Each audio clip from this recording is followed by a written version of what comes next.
Hello, good morning to everyone. We are starting now, it's 11:30, so it is a pleasure to see this Europa room full of new faces showing so much interest. Welcome to EUROCONTROL. My name is Yolanda Portillo, and together with my colleague Chris Peregrine, that is over there, we'll be the moderators of this event. Many of you may have not been here before, so let me give you a brief overview of what we do and who we are. So EUROCONTROL is a pan-European civil military organization.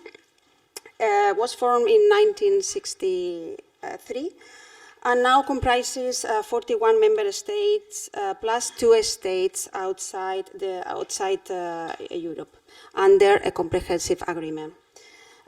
We have over 2,000 people working at EUROCONTROL, and our budget is over 800 million. And which is our purpose?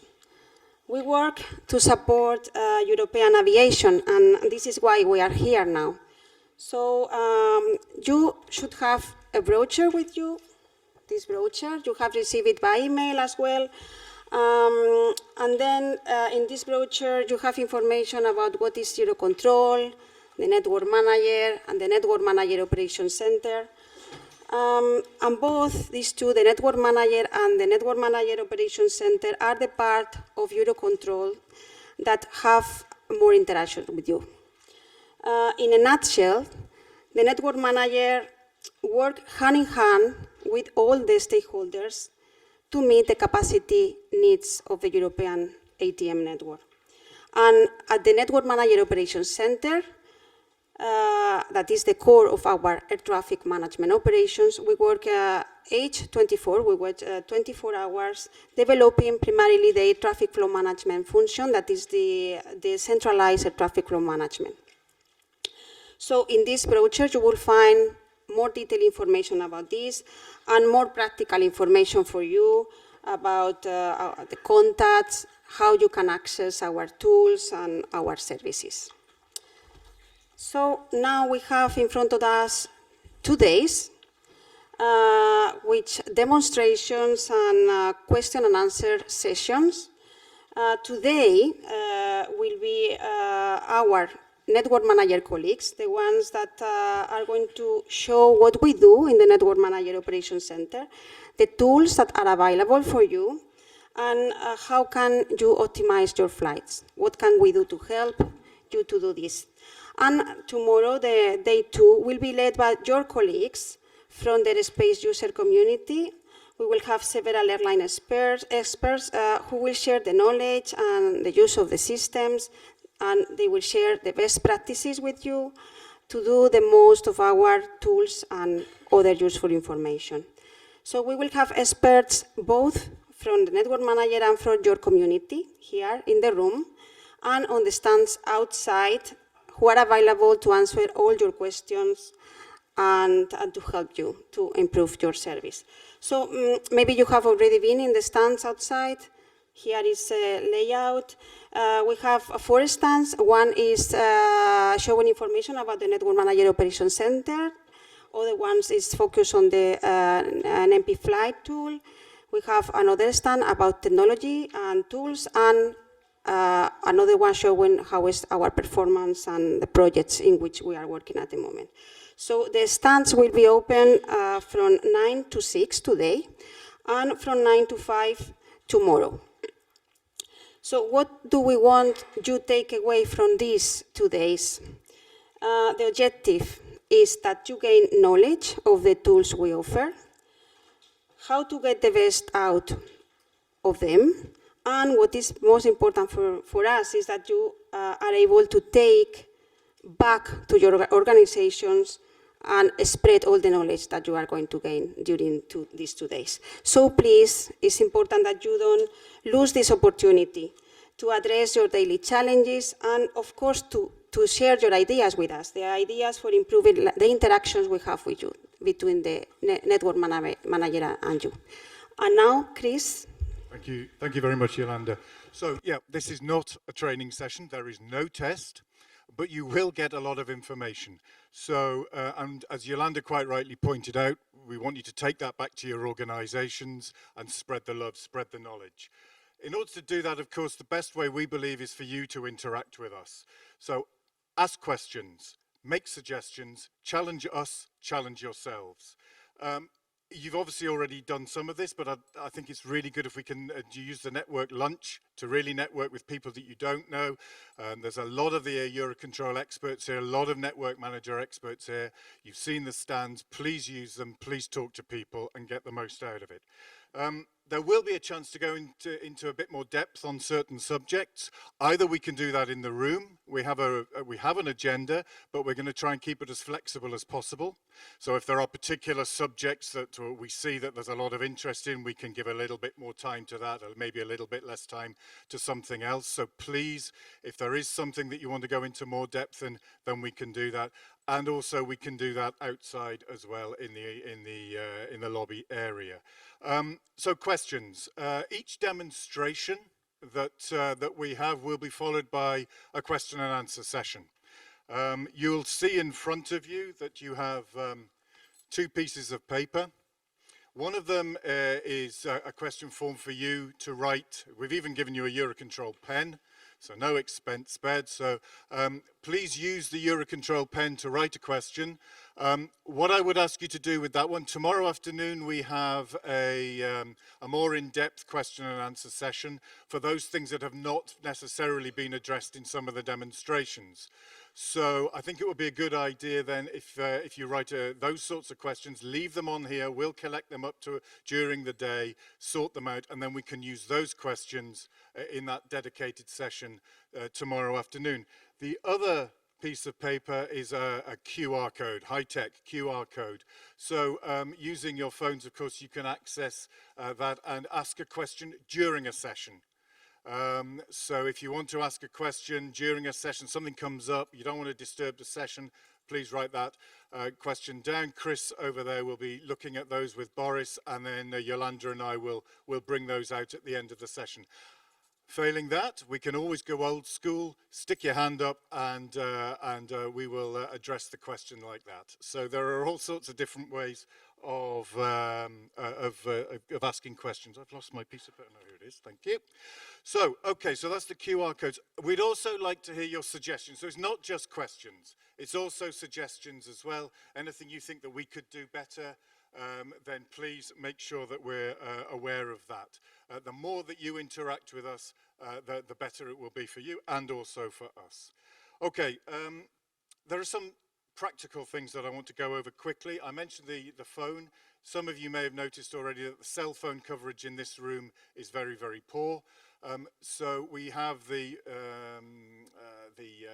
network visitor. So log on to that. You don't have to put any credentials in there. You just put a tick in the box and you'll be able to get internet access. So use that. The toilet facilities for those that will need them, outside of the room to the right, down the stairs, and to the left. So there are facilities there. There is also coffee, as I think most of you have seen already, in the lobby. There won't be coffee break scheduled. There is one lunch break scheduled, but obviously if you have a need for coffee, please go out. Try not to disturb the sessions too much if you don't mind, but certainly that coffee is available. So there's just one more thing before I introduce Jacopo. We have a 1-minute safety video which I'd like to show. Please pay attention to it. It's regarding fire exits, etc. So can we activate that now, please?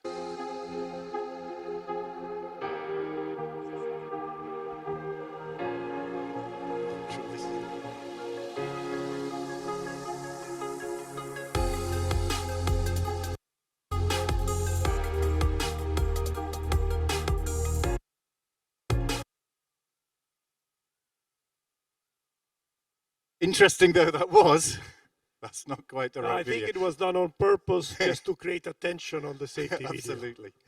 Just give us a couple of minutes, we'll get the right video for you. There we go. Is that the one? Okay, there is actually a video. Okay.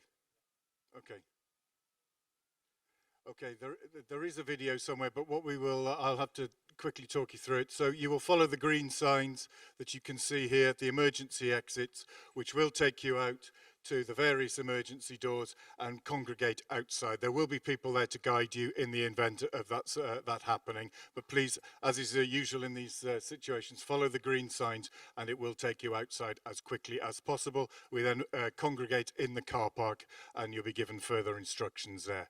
So thank you very much for that. We've done the safety video as such, and now I'm going to hand over to Jacopo Prisinotti, who is the director of the network manager. Thank you, Jacopo. Yeah, good morning. Can you hear me with the mic? Okay, cool.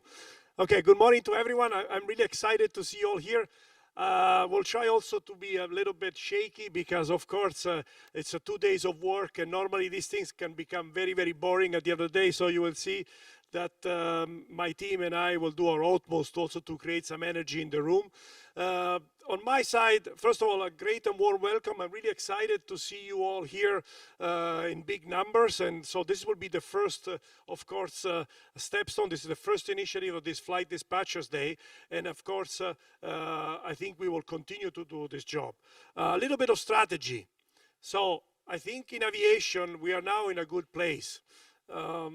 If I just recall all what was said before and during COVID situation, and nothing will be restored, people will not want to fly anymore.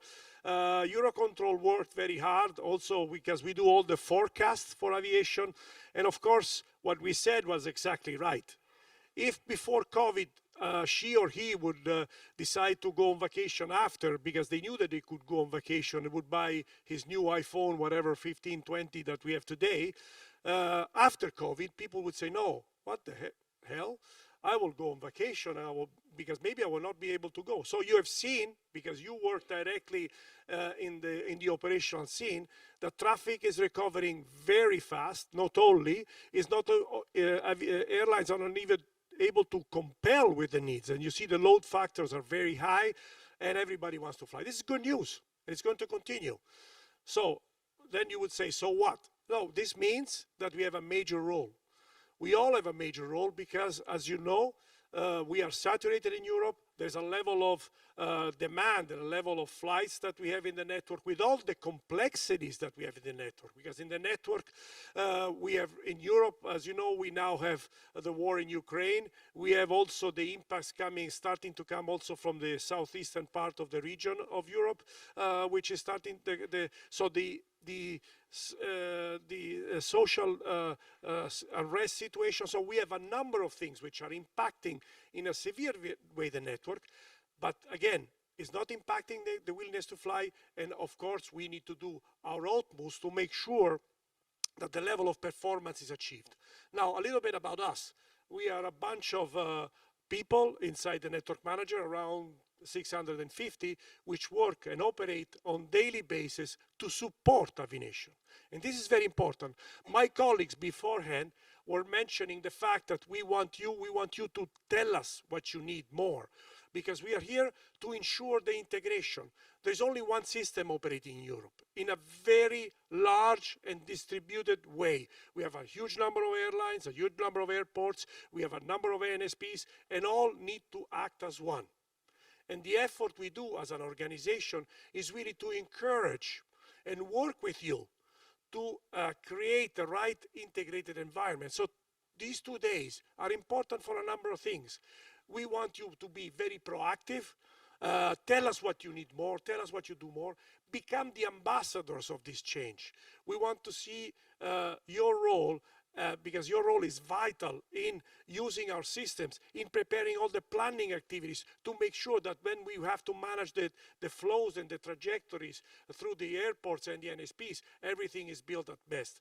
And this vital role, this critical role that you play, is an essential part of the overall value chain that needs to create a performant aviation network. In the network manager, we're working with everyone, with the airport, the NSP, the airlines at all levels. We have a number of initiatives which are in place, but we need your input and your support. On the other side, I think the concept of being ambassadors is also very important. When you go back home, you have a number of colleagues there. And your colleagues also need to enter into this logic of how we need to work together in a competitive environment, in a competition environment, to build this performance. And I give you one stupid example. We are now preparing a campaign. I don't know if some of you have seen it. Last year we started with a campaign for preparing the summer in terms of what does the major operational people need to do and not to do during the summer. It was for the pilots, for the traffic controllers, for the airport operators, and for the flight dispatchers. And here, this year we're going to do an even stronger campaign, trying to move the mountains, in order to ensure that everybody contributes at the appropriate level. And to this end, I really encourage you, again, to become ambassadors of these campaigns, to work with your colleagues. I'm happy to see that everybody here is well connected with the technologies, also to use all the best technologies to use this information, which will be distributed in a very digitalized world way. So, again, the last point I would like to mention with regard to this today event, use this opportunity to interconnect with us, but also to interconnect with your colleagues. Because again, everybody has a good experience to share. And I think also the best practices all of us have done are, I think, in the light of ensuring that we can grow all together.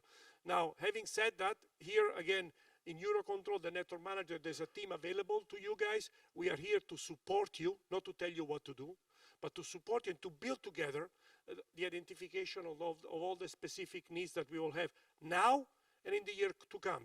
We're also developing a brand new system, which is called INM, which will go live next year, which will also be able to produce even more capabilities in the system. And I really, by saying these words on technology, I really encourage you again to do your utmost to contribute in these 2 days. And I really wish you a good 2 days of work. And my colleagues will also make sure that it will also be a little bit of fun and not only, as usual, very intense and boring discussions. Have a great 2 days of work, and I wish you all the best. And of course, there will be more to come after this event.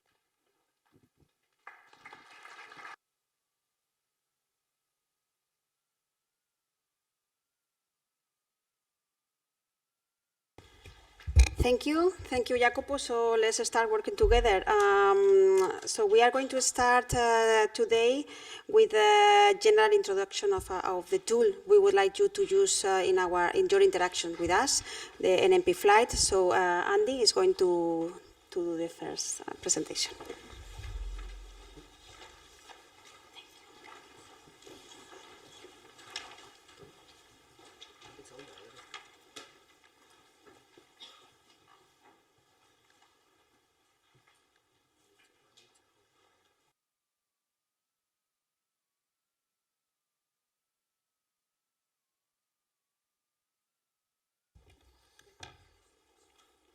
Good morning, everybody. Welcome. It's great to see you all here. We had a bit of a concern yesterday when we saw the weather forecast that a lot of you might have struggled, but it seems the weather's coming in the next few hours, so we might just all be stuck here tonight together. I'm here to introduce the tooling that we're going to concentrate on over the next 2 days, but also we have colleagues from our operations center, the Network Manager Operations Center. You'll hear us talk of it with an acronym NMOC. And these days are about how you can use the tools to unlock the benefits of the network, but also, when needed, how and who you should contact in NMOC when you need help. And we'll try to explain where those both fit in terms of use the tools. If they don't help, then come and speak to us in general.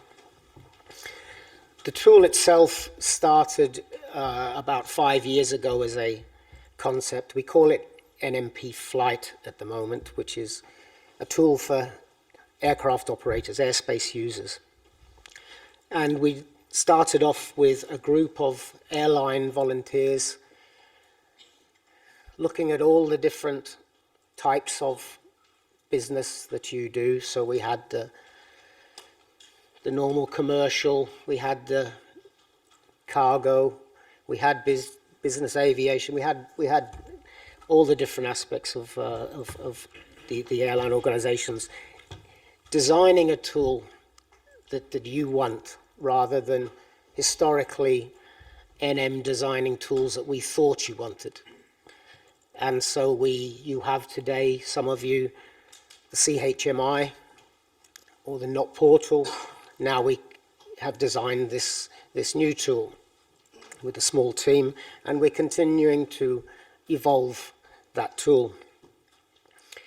The concept of the new tool is that we manage by exception. You don't just have a flight list on your screen and hope to see the problems that turn up, that you have the ability in the tool to define what is an exception from norm, so that when those exceptions happen, that you are informed with some sort of alerting that there is something maybe that you should look at. And we will go through in the next days looking at basically mainly the network, how the network is managed, and then how those tools can really help you.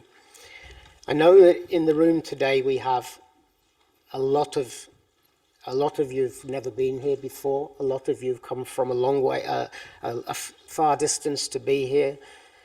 A lot of you have not used before, or some of you have not used before any of our tools.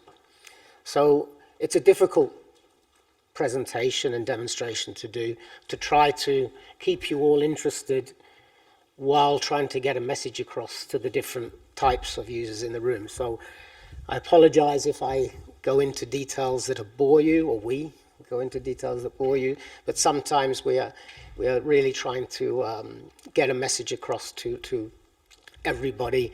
And those of you that heavily use our systems probably don't need to know a lot of what will be said, but there will be new things as well for everybody. There is a plan to get phase out the NOT portal and the CHMI. The timeline is something like in 2027, we probably won't have a NOT portal anymore. In 2029, we probably won't have a CHMI before. But for both of those, we'll have a 2-year transition. So in 2025, we should have products available, tools available. That means that there's nothing in the NOT portal you need. Then you have a 2-year transition to move to the new tools before finally they are phased out. So it won't be a sudden removal of these tools in the near future. It will be a transition, and it will be very well communicated, communicated as well as we can. The tools that we're trying to build now, and Jacopo mentioned our INM program. So the NMP Flight, as I said, is for airlines. We also have a product being built called NMP Flow, which is for the flow management planners in the air traffic centers, as well as the towers at airports. These are going to become the product of INM, which is called the Network Manager User Interface. And there won't be a name like NMUI Flight, NMUI Flow. It will be a one-stop shop. This will be a product that has everything for every actor in the network that needs to connect to the network manager. The only difference is when you arrive there, it depends what your profile is when you log in to what you see, what you can do, the tools that are available. But this will be coming, hopefully our first deliverable of an NMUI will be at the end of 2025. To use the tools, the CHMI, they're not portal, now the NMP tools, you need to have secure access to NM systems. If you have secure access previously and you want to move to NMP flight, it's the same token. It's exactly the same token. All you need is the new URL to put into your web browser and you have access to NMP flight. If you don't have access and you are now thinking of asking for access, there is inside the brochure, I think the first page of the brochure is the website where you can go and request access. Just to note that, as usual with our access to NM systems, the first 2 access tokens are gratis, are free. After that, there is an admin charge just for the work we do to supply those tokens for further accesses. So per organization, you can have 2 free accesses. What I'm going to do now is just go through the tool itself, the basics of what the tool NMP Flight is. So this is a landing page in front of you, and you have to put in your token ID and a passcode and access. And so the concept is that the organization has a token, but you don't need a token for every member of staff in the organization. So with one token on a computer in an ops room, each of your staff can register themselves using an email address and a name. And on the screen you'll see on this test system, under a test address, there are a number of users. If somebody in your organization is not yet registered, it's quite simple. On the front page, after the token login, there is a register yourself button, and you just register yourself and you go into the system.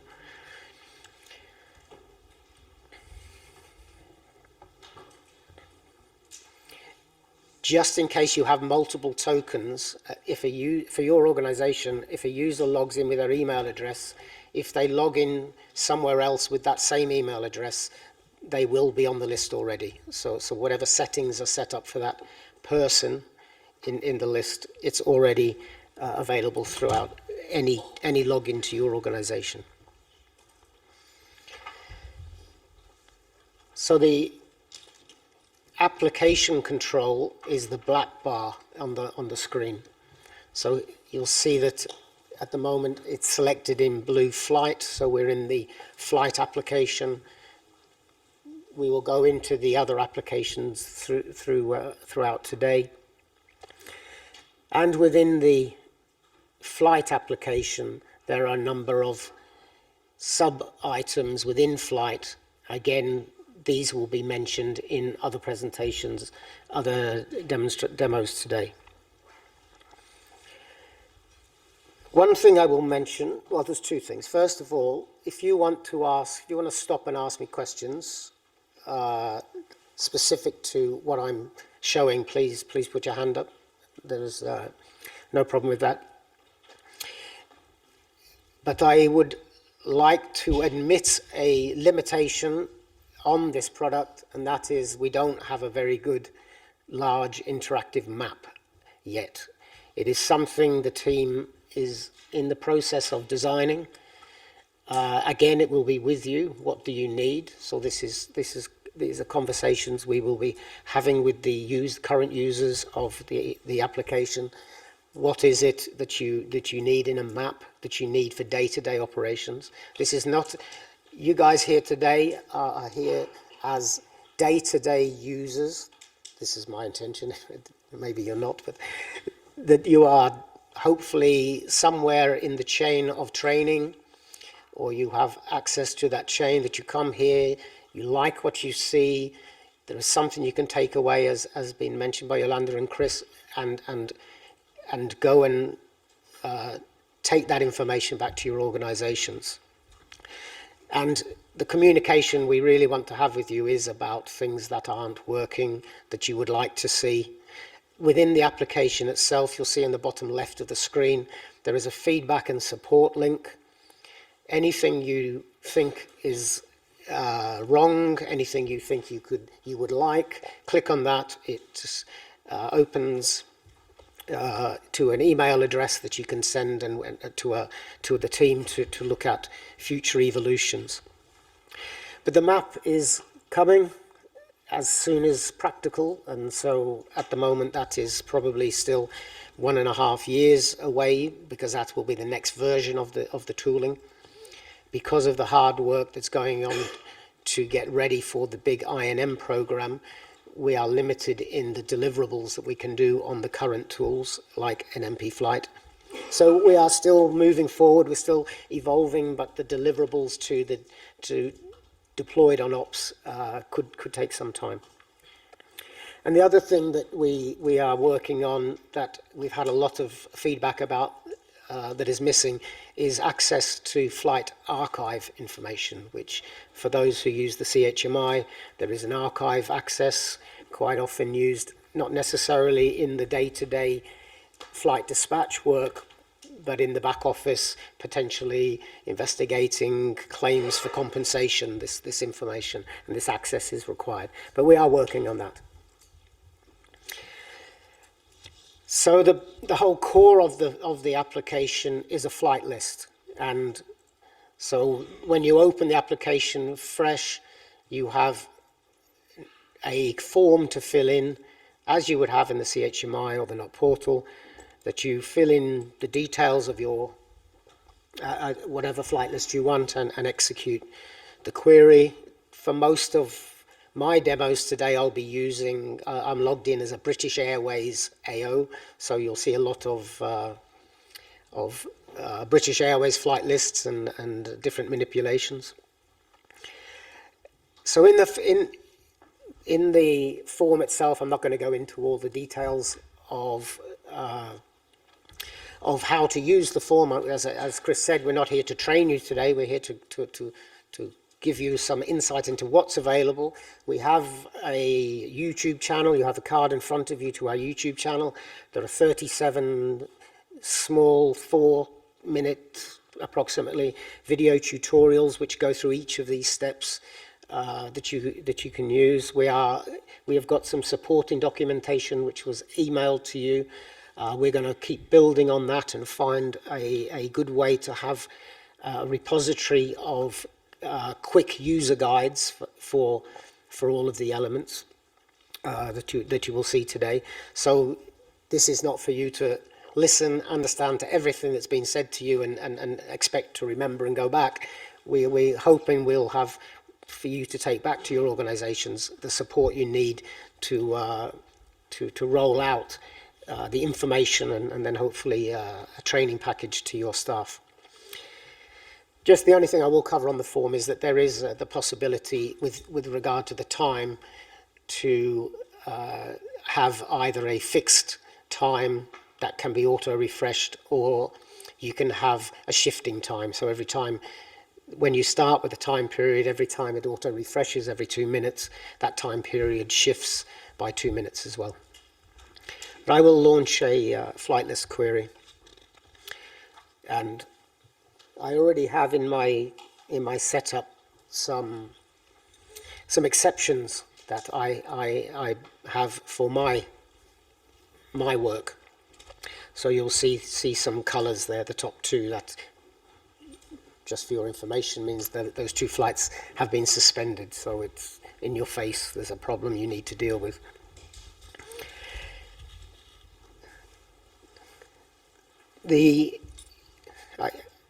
For now, I'm just going to move my form because I don't need it.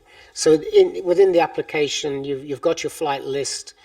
When you start, it has a set of standard default columns with no sort, with no filtering, with no exceptions, no alerts set up and then you start building. So you have the possibility to add and remove columns. If you remember what the not portal flight list looks like, it generally has something like 42 columns that are available. When we started this process working with the airlines to design it, the group came down to something like 15 columns are really what the default needs to be, not the 42. But for each task in your organizations, different columns may be needed. So you have that possibility. You see here that there are 35 columns that I've not got displayed in my personal default list of columns. Once you've got your columns in, it's possible to move them around. That's usual with an interface like this, and it's also possible to set up sorting on your columns, filtering on your columns. In my flight list, for example, here I'll just go to the management. There is this specific filter. I don't expect you to read this and understand it, but the particular filter I've set up means that no airborne flights are shown on my flight list. So if I take that, if I take away that filter and refresh my screen, then I have a lot more flights in my flight list which are not relevant to me, because for my task today, once the flight is airborne, it's gone. So I can go into the tool and set up really what I need for my task, but also in some cases at a flight level, some flights, not flight level, some at the level of flights, I can take some of that information away. I won't go further into that, into the detail of how to set it up. There is a concept of if I have a default setting which isn't the same as the system default, if I'm always going to need, for example, the slot swap column is not a system default, but if in me as a person in this organization, if I always will need the slot swap column, once I've added it in front of me, I can ask the system to set the defaults for me. And now every time I log into the application, every time I do a new flight list, my defaults are saved as a person, not an organization. That's just me as a person. The application has 3 levels of information. You have your flight list, as you see now in front of you. We have something that we call the second glance. It's looks a little bit similar to a flight strip on an ATC center. It gives a bit of information, detail, for example, the flight status. It gives some information. If I take, for example, this suspended flight, you'll see if I open the second glance, it gives me details of the suspension, what's caused it, and also there's a couple of action buttons that are shown. Those action buttons change depending on the status of the flight, on the timeline of the flight. So, for example, once a flight is airborne, you will not have any action buttons because you can't touch the flight anymore. So this first glance is a quick way to maybe do something to get out of a problem. The delay flight button is always there, so if you just quickly need to delay a flight 10 minutes, you can go in there, hit the delay flight button. So in this case, the flight's not reported as airborne, so I know that I have to delay the flight because it's not airborne yet, and if I execute that now, the flight would be desuspended in a matter of seconds. So that's the concept of the second glance. Also, it has access to what we call the third pane, which is where a lot of more information is. So you can choose where you want to go in that third pane, or you can, as an AO, if you click on the call sign, there's a hyperlink which opens that third pane in where the flight management is, where you have more information, but you have the flight and the tooling to do further, whether you want to, if you need to reroute the flight, if you need to change the flight plan. etc. That's all in there. This will be covered in more detail later today, how these tools work. But this third pane is there where you have a number of tabs within there where you have the full details of the flight. If the flight is from a CDM airport, you will see the CDM information. If the flight is caught in a measure, the measure information will be there.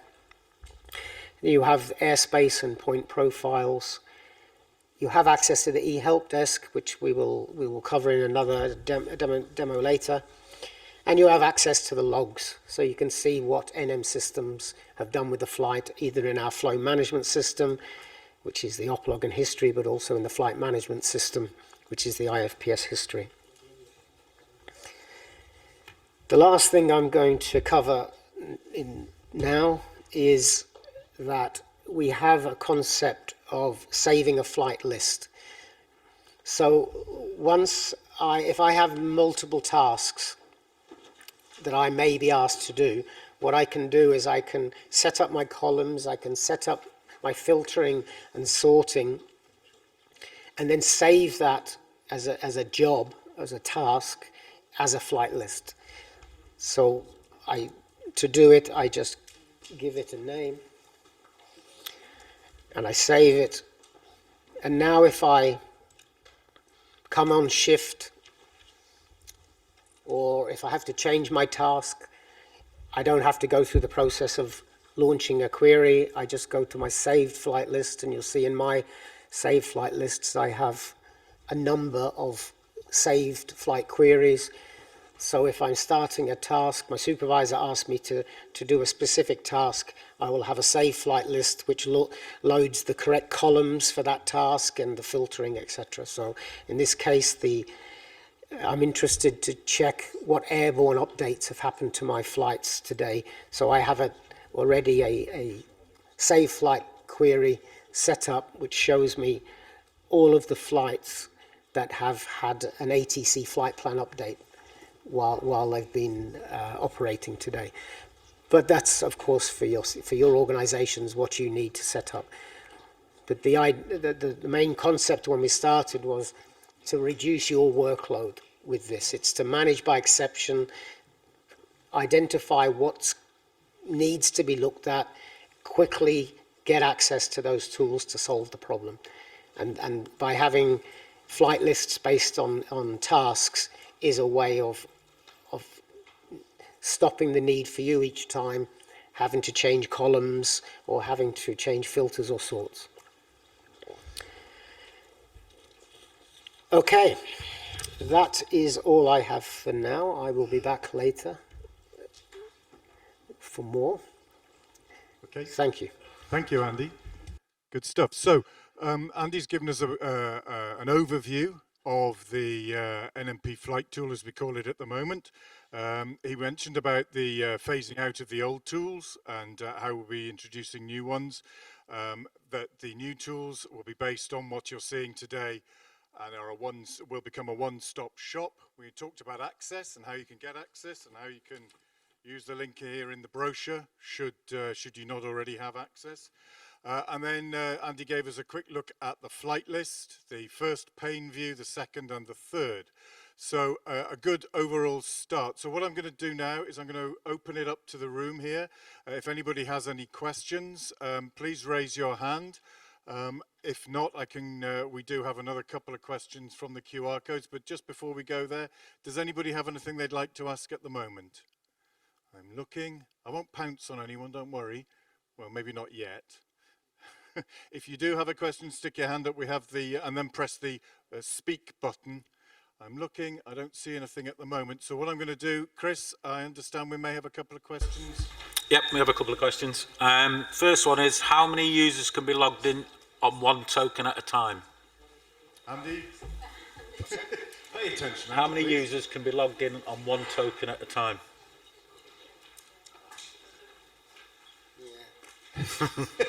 Okay, first question, and we haven't actually managed to get an answer for it, so I apologise for that. How many, so we don't know exactly how many, we haven't got the answer at the moment. We'll come back to you on that one. How many can answer at any one time? Yeah, Chris, we will come back. I would just say that there is a when you sign up for access, there is a rule that is written but not enforced, I shouldn't have said that, is that one token can only be loaded on one PC. So theoretically, unless multiple people are using the same PC, you can only have one person logged in at a time. And let's leave it at that for the moment. That's the theory. Okay. Okay, the second question. In the flight list, in delay column, it arrives that the delay is indicated with the letter A. What is the meaning of that letter associated with delay? Can we just have that question again? So in the flight list, the delay column, the delay is indicated with a letter A. What is the meaning of the... That's the clock adjustment. Simon's going to help us answer that question. The alpha, the small alpha after your CTOT means adjusted to the clock. What does that mean? Well, that the slot has been cancelled, but your EOBT is not valid anymore. So you need to take action to get rid of that alpha by delaying your flight plan. Okay. So Is that clear? I think that one's quite a complex one. Whoever asked that question, of course, if we want a little bit more information, Simon's available out in the lobby. But basically what that indicates, as he said, is that the slot is no longer valid. That has been cancelled, but because of the timing, you actually do need to update your off-blocks time. We'll try and get some more details to you later on. Chris, are there any other questions? Yeah, there's a couple more coming in, Andy. Condor have, the organization Condor have asked for a specific map evolution. I've already spoken this morning to them. It is to show all regulations on the map, not just the regulation associated with your flight. It is something we'll take forward into the plan. Thank you for the suggestion as well. That sort of thing is really useful to us because it really helps us establish what it is that you guys need going forward. Chris? Another one. What is the difference between E and C in ECTOT? Simon? The ECHO stands for estimated takeoff time, so you do not have a slot. And the Charlie stands for calculated takeoff time, so that means you're in a regulation and you will have a slot time. Thank you for that one. I have one question over here. Yes, please. Sorry, I was promising that I will not ask the questions, but the question to Andy specifically, Wojtek Kasprzak from LOT. Some time ago you had the idea to give us the possibility to remove the users in current organization. Is it still, you are working on it, or you have quit this idea? Because I don't see this possibility. Thank you, and hi. Good to see you again. If a user is in the system and they use the manage users selection, you'll see it from the top right. When you go back to the list of users and you select which one you want to remove, and there's a delete user button appears. And so Christian, he shouldn't be accessing the system. So there you go, he's gone.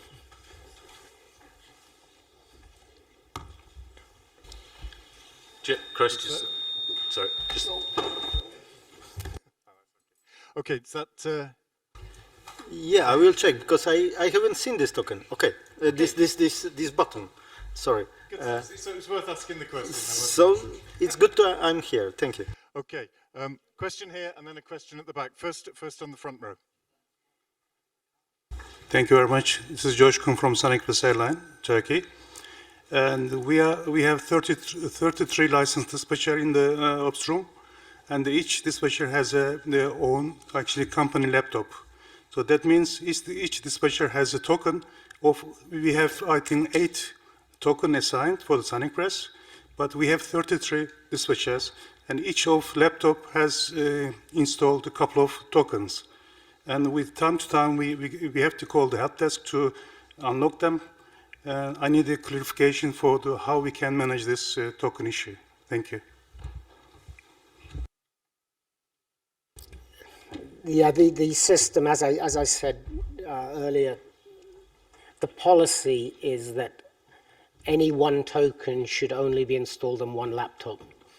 And if a user doesn't follow the theory and does put a token on multiple machines, that technical problem happens where that the same token is being accessed from different IP addresses, which can raise alarms in our system, so potentially could block the token. Now, as has been mentioned already by Jacopo and myself, we are moving into INM and we are designing a completely new access control system in the scope of INM, where we will be looking at issues like this to hopefully ensure that you don't need to register for so many tokens for an organization in the future, we have a better system in place for access control.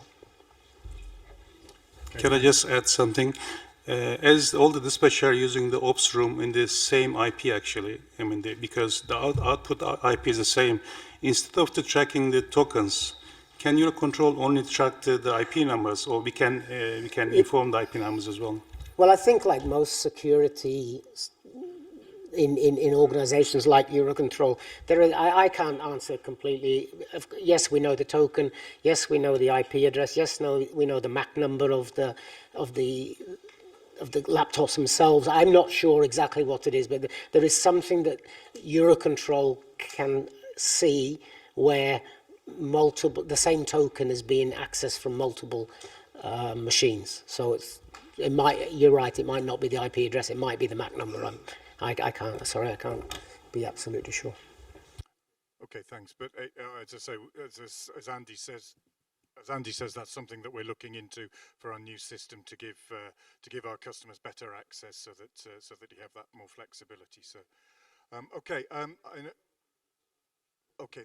I've got a question over here. Then you. Okay, no problem. Gentleman at the back. Hi, good afternoon. Hi, good afternoon, everybody. No, I can't. No, it doesn't sound like it's on.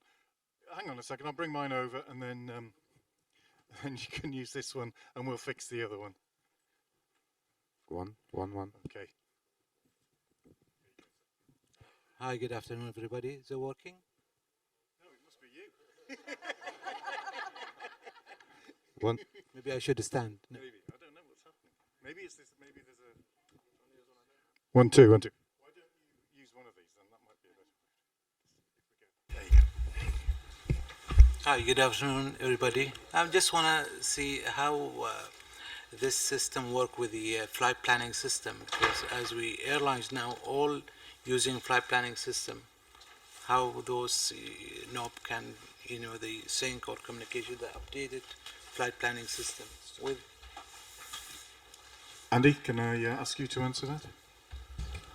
Yes, of course, we are not in any way attempting to suggest we are replacing flight planning systems. Flight planning systems have their rightful place in your organizations. They supply a lot more than we could ever supply in terms of PIBs and NOTAM packs, etc. You have the granularity that your flight planning systems have in terms of the flight index that you use, the performance of your specific aircraft with specific engines, all of that stuff that we don't have. So we are not in any way trying to replace your flight planning systems. What we're here to do is when those flight planning systems haven't managed to fulfill everything you need, there is something else available. So I know that in some organizations, you'll still get flight plan rejects, even though you have the most advanced flight planning system in the world. and that flight planning system can't find you a solution, there is a possible alternative in NM systems. We can't promise anything. We have an algorithm that looks for proposed routes, which we'll see later, but we can't guarantee anything. But there is a possibility. And I think probably the main additional thing outside flight planning, because NMP flight is not about flight planning. Very few users, very few organizations use NMP flight, not portal, to file flight plans. It's usually there to manage exceptions afterwards. And you'll see later about how quickly you can identify after a rejection a possible route. But then you don't file it through NMP flight. You then take it back to your flight planning system, and then you recalculate through your flight planning system, and you get your fuel plan, and you do it. So there's this. But the thing that really I think you look at is when you get a slot allocation message telling you you've got 70 minutes delay, when you get an FLS message telling you your flight's suspended, not many flight planning systems that are available now are giving you the tools to really help quickly identify solutions to reduce your delay or get your flight out of a suspension. And that's what these tools bring. That's what the NOT portal brings. That's what the CHMI brings, and now that's what this tool brings.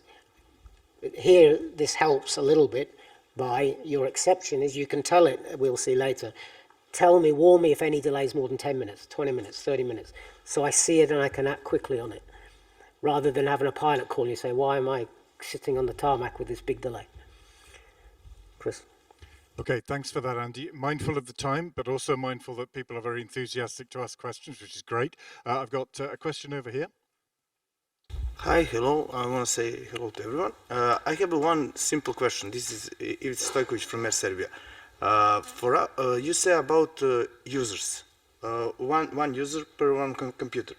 For our OCC, we need at least 5 tokens. How many tokens is possible to get from EUROCONTROL? That's the question. There is now.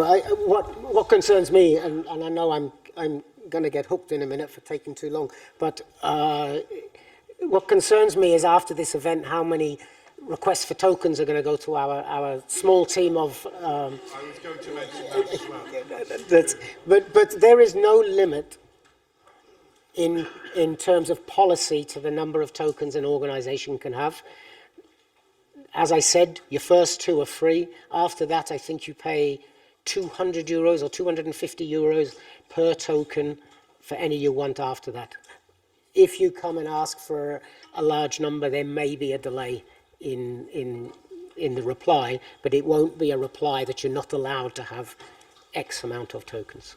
Yeah, we do have a relatively small team at the moment that is processing requests for access to our systems. And of course, it's not just aircraft operators, but ANSPs and various other stakeholders. So there may well be a delay if we do get quite a wave after this particular event. But rest assured, we would process those just without the delay. I'm noticing there's quite a few questions. I'm also mindful of the time, but I don't want to stop people asking questions at the moment. I've got one here from our gentleman from Cyprus, and then one over in the I apologize, from Turkey. From Sanik Press, Turkey.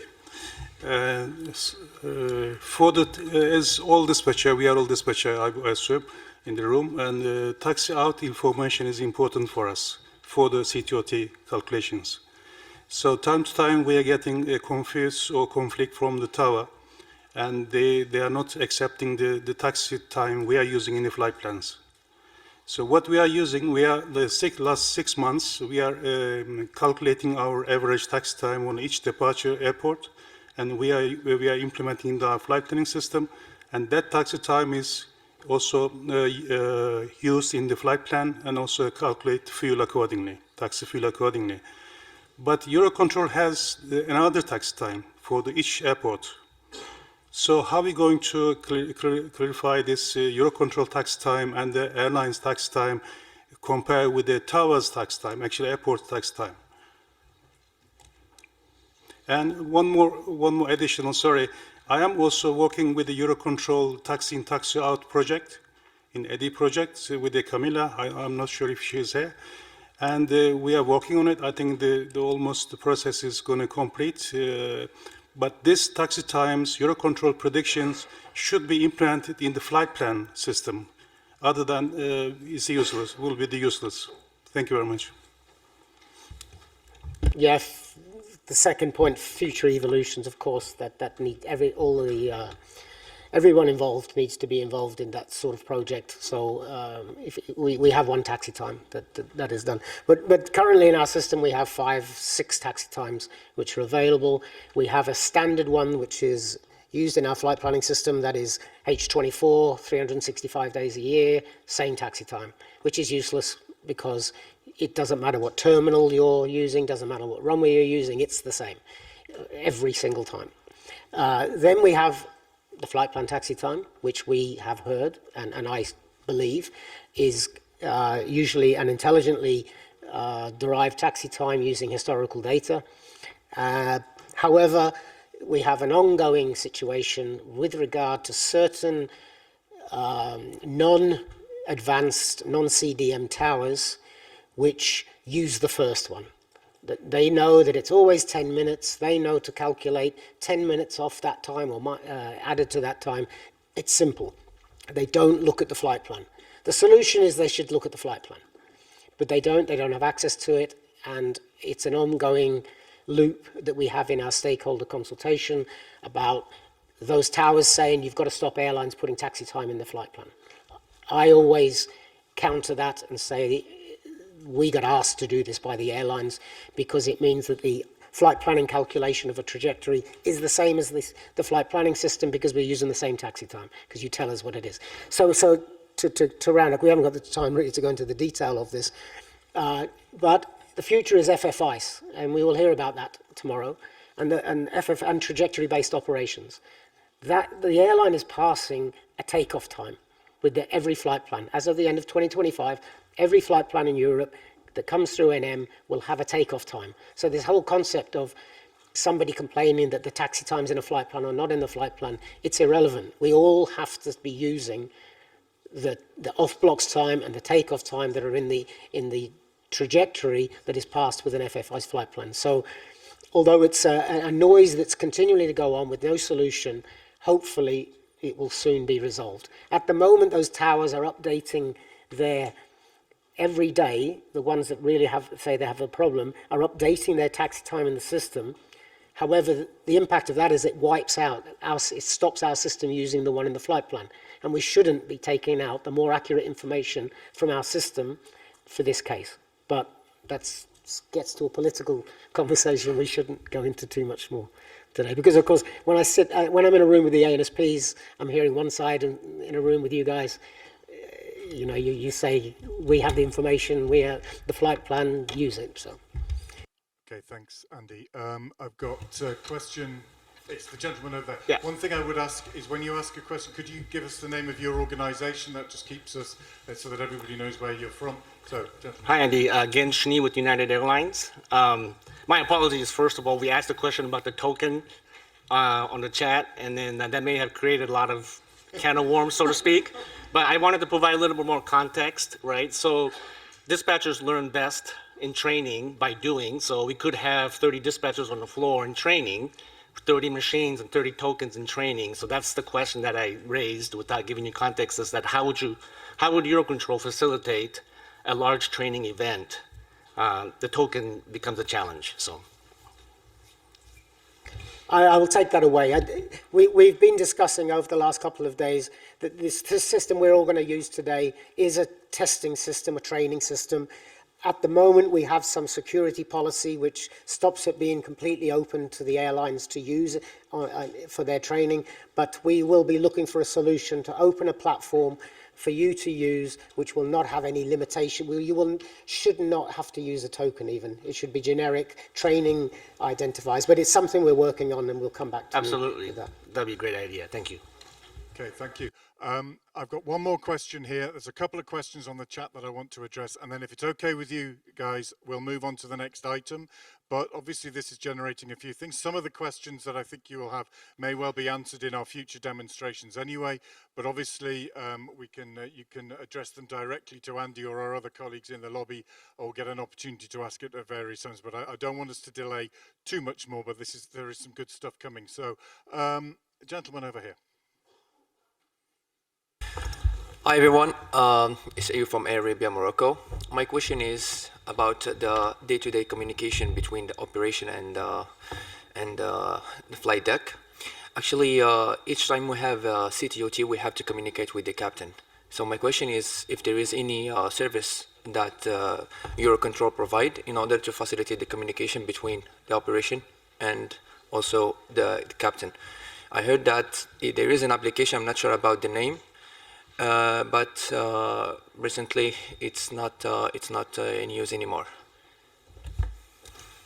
Thank you. Okay, yes, there are some of those apps, commercial apps that are available. They're not authorized by EUROCONTROL, and some of those have recently been stopped. So that is not something that we would recommend.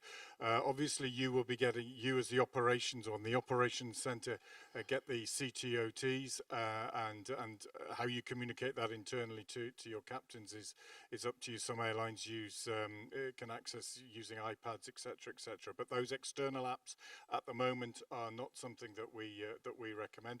Obviously, in the future, we're looking at all sorts of ways of communicating as well, and I think that's the way that we might well be going. Andy, do you want to add anything to that?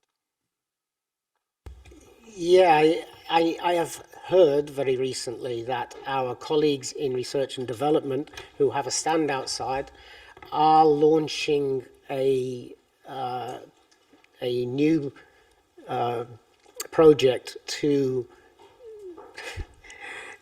make some sort of app that's on the App Store or Android to have very basic information for the pilots to use, like the CTOT. So it's something that's just kicked off, and hopefully we will see in the near future.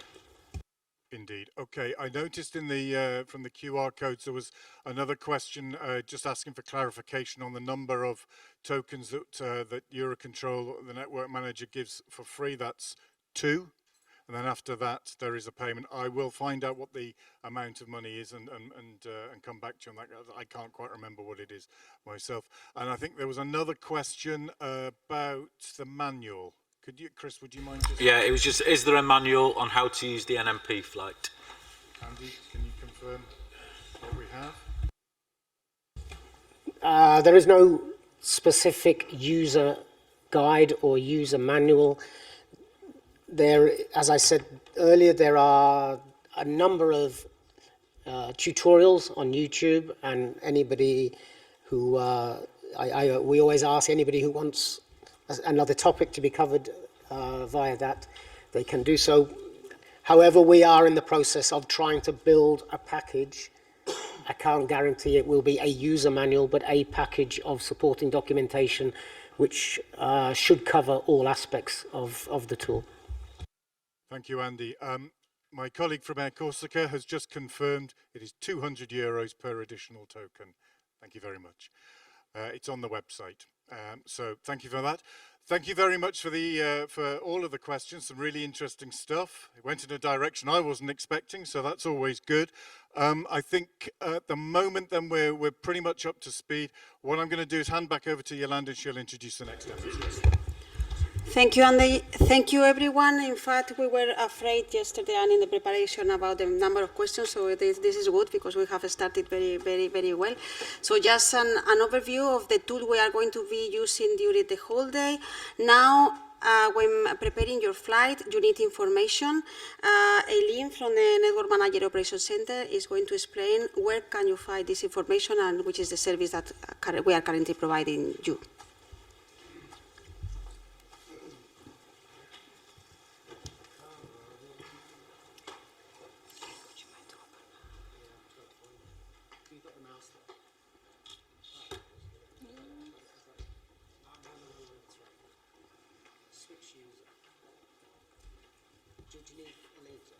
Doesn't matter, the information.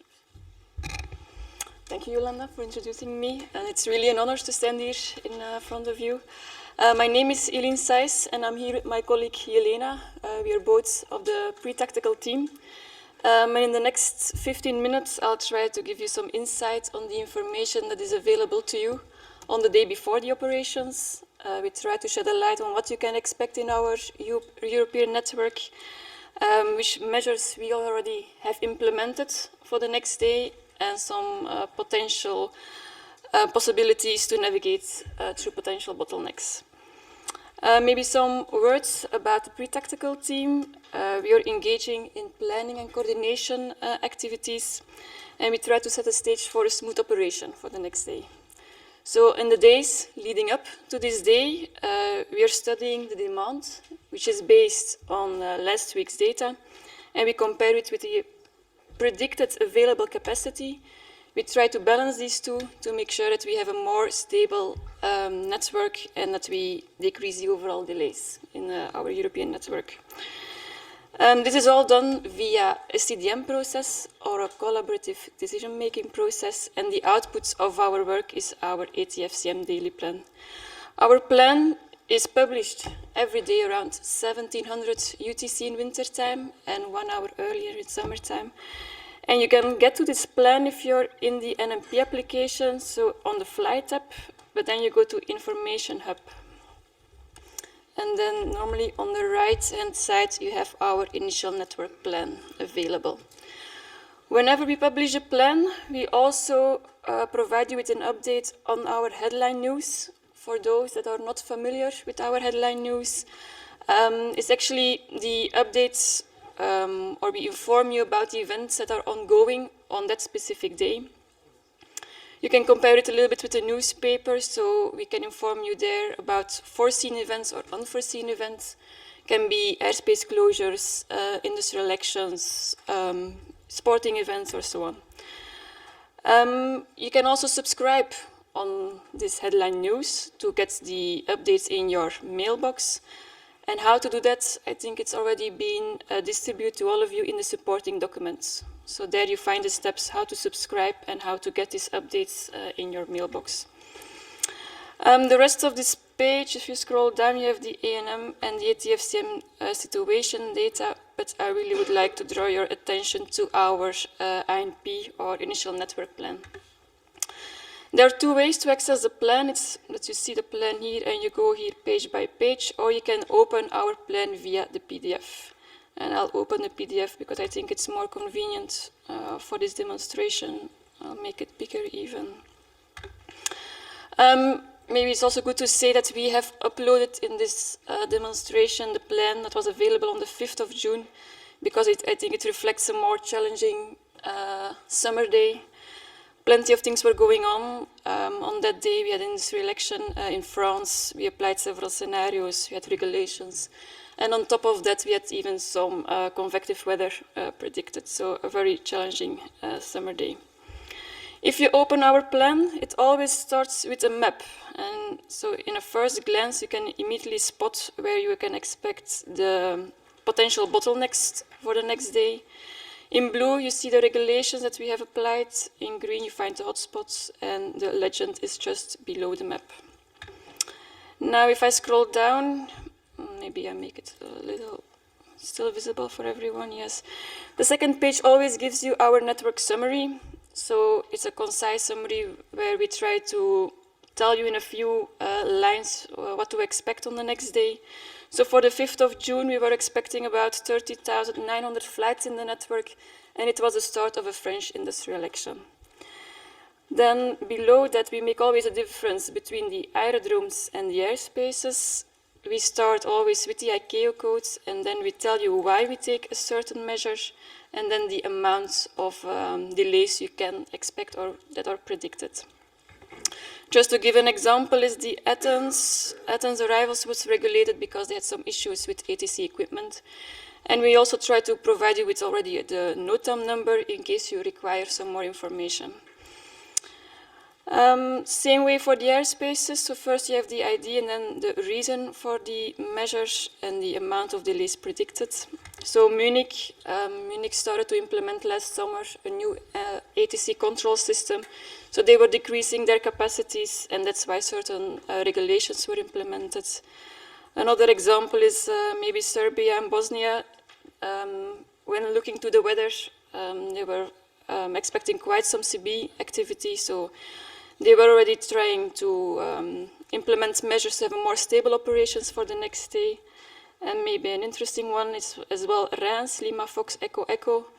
In summer, often we have to regulate the north sector, and that can give high delays. But here we already provide you with a possible reroute in case you cannot accept this delay. Further down in the summary, in case we have a special event going on, in this case it's now an industrial action, can also be a military event, can be an airspace closure. We also try to give you some concise information. We provide you with the days, the hours, the NOTAM number, and also what will be impacted. So if it's just aerodromes, if it's full ACCs, and so on. And then we always conclude with some words about the weather. However, a more detailed weather assessment is always available at the end of our plan. So that's a summary. If you require more information, you can scroll down, and there you have all the FMPs in an alphabetical order. So we start with Brussels, then Munich, and so on. We see that these FMPs have implemented regulations. Now, to make sure that we are all on the same page for regulations, we are implementing regulations to make sure when there are too many aircrafts at the same time, at the same place, it can create a very unsafe situation, and it can create an overload for the controller. So that's why we are issuing a calculated takeoff time, or a CTOT, or also the slots, as we all call it. So we want to make sure that the safety is not compromised whenever the forecasted demand exceeds the available capacity in a certain aerodrome or a certain airspace. Yeah. These measures are all coordinated with the relevant FMP and are implemented by the network manager. Now, to give an example, maybe for Munich, I will maybe zoom in a little bit more. We had certain regulations due to the special event of the ICAS 2. The naming ID, if you don't recognize immediately the airspace or the airport, we often provide you here with a small description, then the hours of the regulations and why it has been regulated. So that's about regulations. And the rest of the plan, okay, we have scenarios. We are creating and implementing scenarios to overcome certain limitations that the RAT document has, or the document with all the route restrictions. It also improves the medium to short-term ATC capacity issues, because we're also reducing the workload in a certain sector or decrease the complexity in a sector for the controller. So we're spreading the traffic, and like this we're trying to make our network more efficient. If we're implementing a scenario, it often avoids implementing a very penalizing regulations that would affect all traffic in our network, and avoids that all traffic would have high delays. Because because of a scenario, we all only implement it for a very limited amount of time when we identify that the demand exceeds the available capacity in a critical amount. Now, as an example, I'll try to give you this one. You can recognize scenarios because, of course, it's written here scenario, but also the IDs always start with Romeo Romeo for a reroute scenario, or a Foxtrot Lima for a flight level cap scenario. Then the timings, and then here you find the description of which traffic we would like to capture with this scenario, because it's only a certain flow. In this example, we have flights coming from Amsterdam, Bulgaria, Cyprus, and so on, going to these certain aerodromes in UK, like Belfast, Manchester, Liverpool, and so on. This flow of traffic, crossing then the Daventry North sector, they have to mandatorily avoid the sector during these timings. Okay. If you're somebody like me that prefers to visualize, you can always click on the ID, and then normally the map should open, and here it's more clear to you which flow of traffic we are capturing. So in red, you see the flow of traffic crossing the airspace and then going to the certain aerodromes. The information on the previous page is also available here. And in green are our suggested alternative reroutes. Now on the day itself, if you're caught in a scenario and you have more than 20 minutes of delay, you have two options. Yeah? You can, or you accept the delay and confirming the flight by sending us an FCM or a flight confirmation message, or you can reroute by using the alternatives that we already provide you there. Okay, now I'll go back to our plan. What else can I show you here? So we have plenty of regulation. As said, it was the start of an industrial action in France with a relevant NOTAM number. Hotspots. We are also try to identify in pre-tactical potential bottlenecks. So there is not yet, or there is no regulation or measure implemented on the day -1, but we identified as a potential issue for the next day. So we would like to give you already a heads up, like, pay attention. It can be due to different reasons. Hotspots can be due to demand, can be due to weather, works, and so on. In this example, we have Porto and Lisbon. So early morning, both we were predicting some high demand that was exceeding the available capacity. And even for Porto, on top of that, we had some possible low visibility. If I continue, you see the regulations implemented by Belgrade due to the weather. And after all our measures, we also provide you with a summary of all the military events. If your flight plan is caught in a closed airspace due to MILEX, you can always find a concise summary there. We provide you with, of course, the name, the days, the hours, the relevant NOTAM numbers, and sometimes even possible reroutes to avoid this closed airspace. Yeah. I'm nearly at the end of the plan. If you have North Atlantic traffic, we also give you the information about which entry points in our European network can be expected. And then we always conclude the INP with some weather information. During the summer, we provide you with a cross-border weather advisory. So here you have 4 periods for the next day where you can see the forecasted convective weather. Yes, so here we see clearly why Serbia and Bosnia already took measures on the day before. We have some details also on the right-hand side. And then we finish up with the assessment that is provided by our AULO.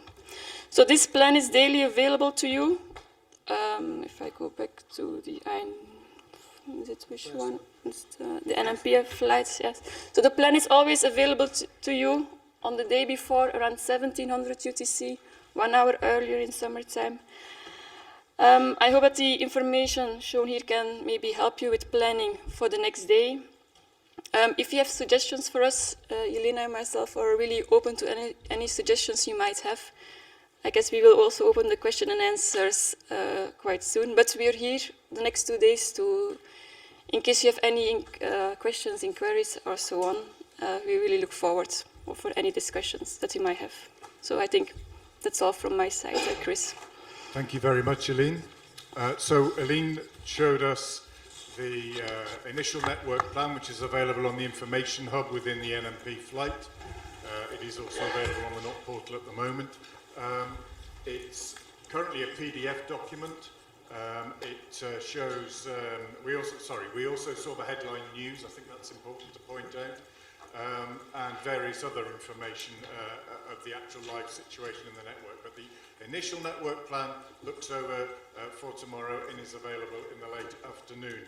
It shows hotspots on a map. It also shows those regulations that are going to be applied the next day. Those have been planned already. It shows aerodrome regulations, airspace regulations. It has information about special events. She also gave us some information about scenarios, what they are, and how you can handle any problems you may have with those scenarios, what they do, and how to resolve those issues. We'll have more details on that later on as well.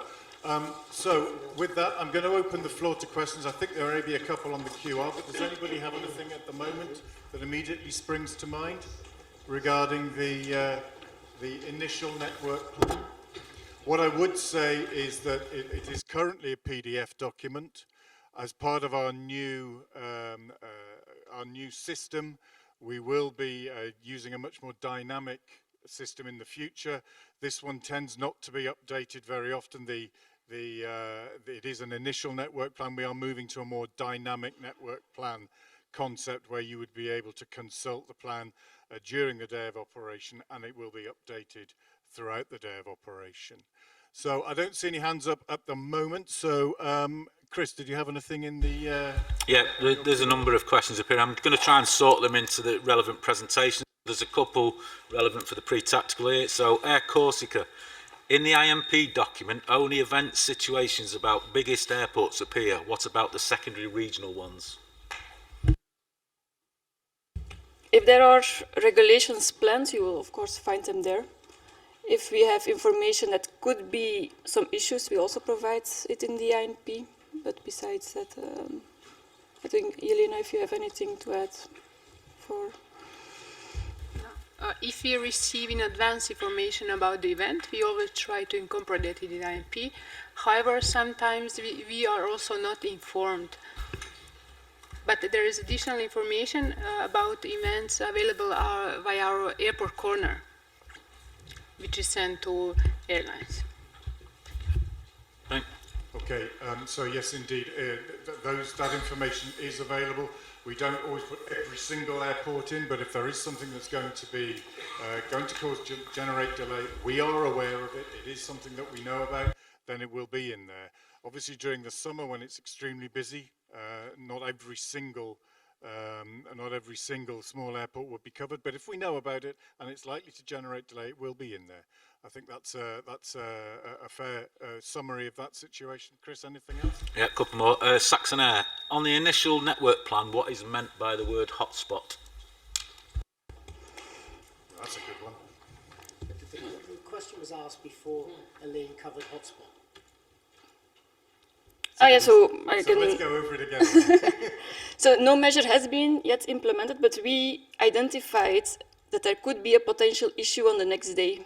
So it has been coordinated with the FMP, but it's more that we give you a heads up, like pay attention on the next day. It could be that we implement a measure on the day itself. Thank you, Aline. There are, of course, as you're probably aware, plenty of areas of the network where ANSPs are reluctant for lots of different reasons to actually put on a regulation the day before. They prefer to wait until the day of operation. That has advantages and disadvantages, but at least we make an effort to identify those hotspot areas. Chris? Yep, just another one, an interesting one. In the initial network plan, the map doesn't show the predicted minutes of delay. Is that possible?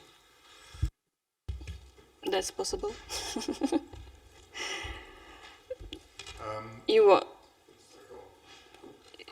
At the pre-tactical side, we are not showing the amount of delays because we don't have a crystal ball. We don't know exactly how the delays will be evaluated for the next day, evolve for the next day. So that's something we don't do.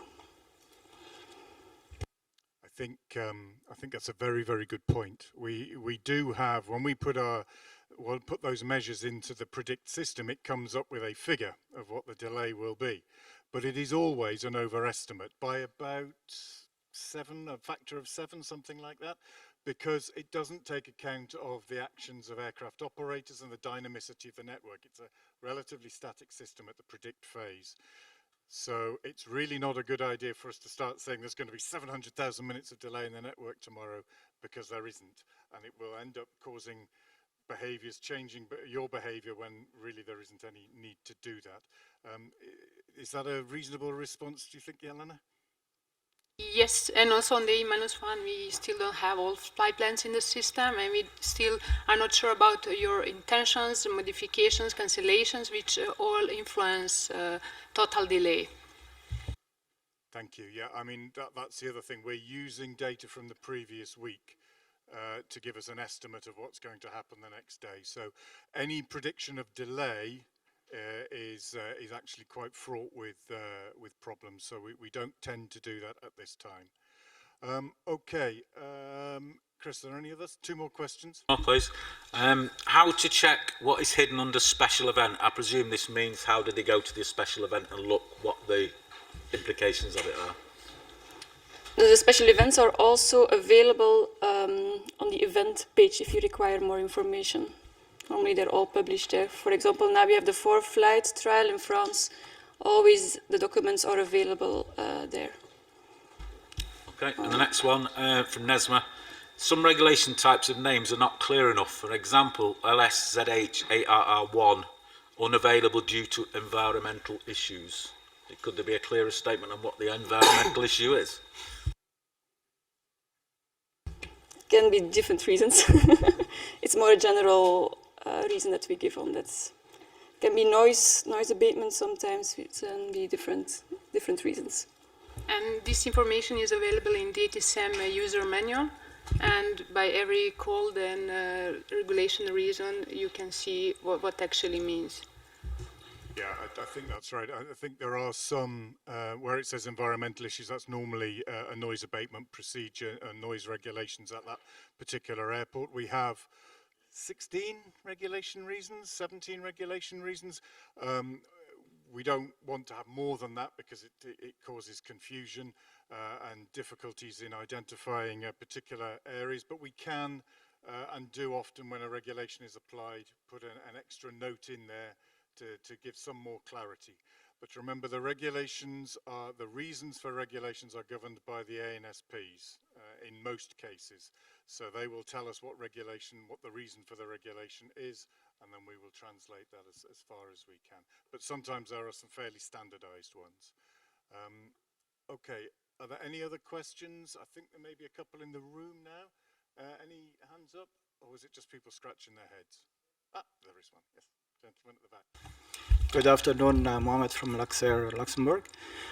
Just a quick question about the pre-tactical flight plan. How often, network, how often is it revised? And imagine if the event is cancelled and the flights caused some flights to be cancelled too. Is there any mean to reset the flight plans again without being penalized as late filer? In that case. So for the INP, it's always published around 1700. Then the pre-tactical team is actually handing over the regulations to the tactical side, and then they're taking over. But the plan itself, it evolves during the night and during the morning, of course. It's what we have at that time at 1700. Besides that. Yes, what Chris already mentioned, at the moment it's static PDF document. There's intention to move towards a more dynamic plan which will be updated more frequently. At the moment, version available is the one and its network picture we have at 1700 when we published the plan. I think the other part of the question regarding late filers, I was going to answer it. Yes, I understood the question was that if you've had to cancel a flight because of an event and the event is cancelled and you refile now your flight plan because it's going to operate, can it be prevented from being a late filer? The question is no, not currently, not technically at the moment. Something we can take away for the future. If I just would like to add something, sometimes based on the pre-tactical plan, we start to cancel flights just to comply with the request from EUROCONTROL. And finally, at the day of itself of operation, we discover or we see that the event is cancelled. My question was actually for those guys who comply to this regulation in coordination with EUROCONTROL, is there any mean just to get them on a list, kind of a list, let's say, the good guys, when we refile the flight plan again, not to be penalized as a late filer, because, you know, something like short flights related to ATC capacity based on some event and somewhere in the area, and then in the very short notice we would like to refile the flight plan, and we are suffering as a penalty as late filer and a huge slot for sure. Is there any kind of list like that to keep these guys on this list? No, not at the moment. I'm intrigued by you saying that EUROCONTROL has asked you to cancel a flight. We would not do that. We don't have that authority to do that, and we wouldn't do that.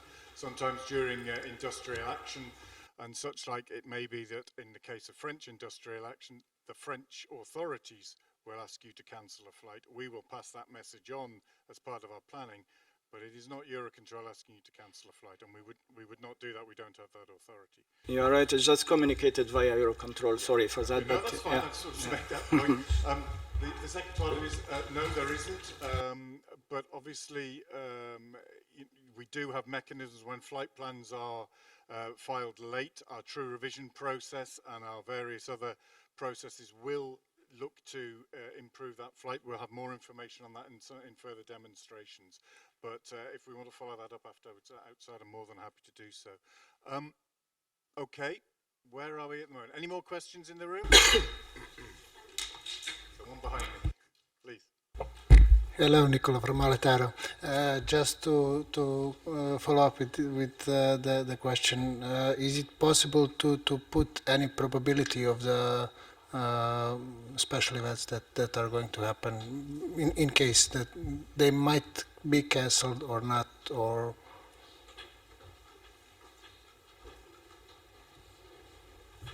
Thank you.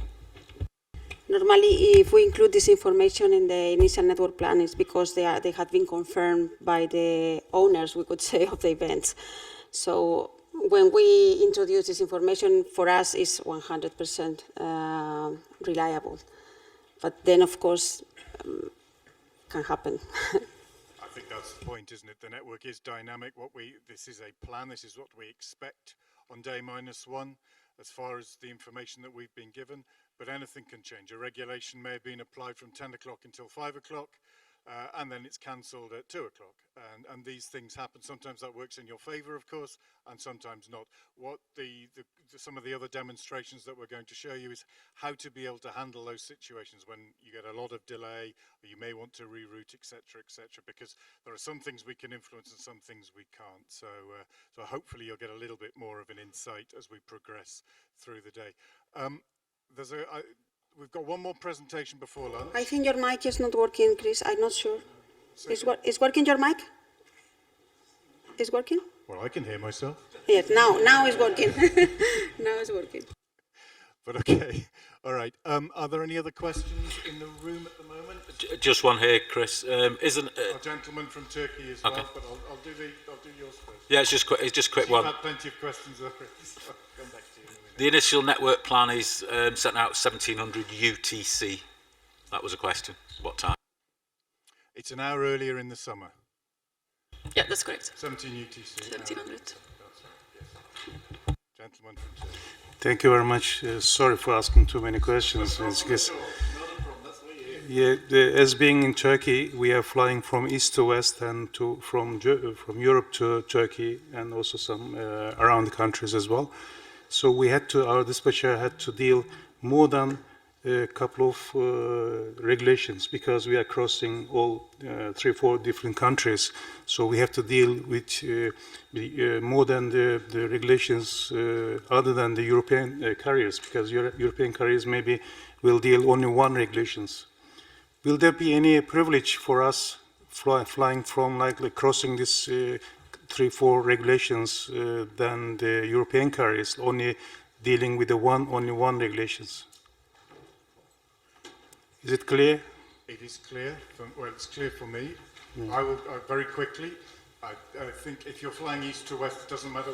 Our system is first come, first served, based on when you will, whatever aircraft it is that enters a particular airspace.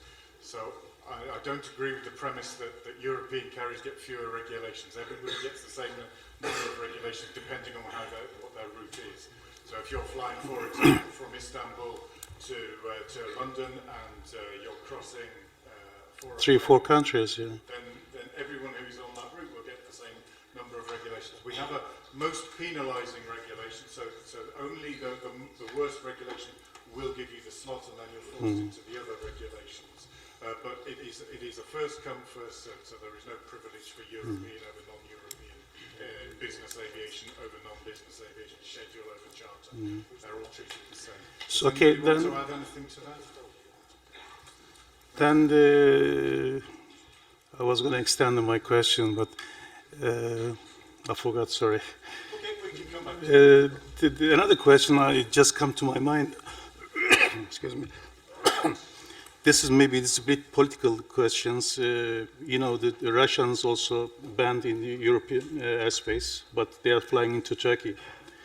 And as a Turkish carrier, we have to struggle with the CTOTs and all the regulations. But Russians coming and going without any regulations. So this is not fair, what we think. And yeah, there are traffic coming from out of area, whether it's coming from Russia or from the States or wherever. We can't regulate that because we don't have the authority when they're coming out of it. If they're leaving, then out of European airspace, then yes, they will be regulated, same as everybody else. they are not filing flight plan, I think, to EUROCONTROL anymore. So they are. If they don't come into European airspace, then they. But Turkey is the part of the European airspace, so I don't know what will be the answer for this question, but it's kind of political. But we are suffering a lot because the month they fly into Antalya, especially, and it's killing us our schedule. Yeah, no, I understand, but we don't have the authority to be able to do anything with an out of area traffic at this time. Okay, thank you. Okay, I'll take one more question, and then I think we need to move on because we have one more demonstration before lunch. A gentleman from Royal Air Morocco, was it? Or? No, Arabia, Morocco. So since you mentioned Sabiha Istanbul flight, we're operating Sabiha airport. And as you know, all Sabiha is closing during night. And recently we started receiving some kind of regulations because of the closure of the airport. Recently, we had the situation in Sabiha. The captain requested for the startup, and during taxiing we received a slot because of the regulation, because of the closure, and the tower was asking that to come back to the gate because of the slot, which is caused by the closure of the airport. My question is how EUROCONTROL deal with such a situation, because the regulation is closure of the airport, and the ATC controller asks only for the slot to be cancelled.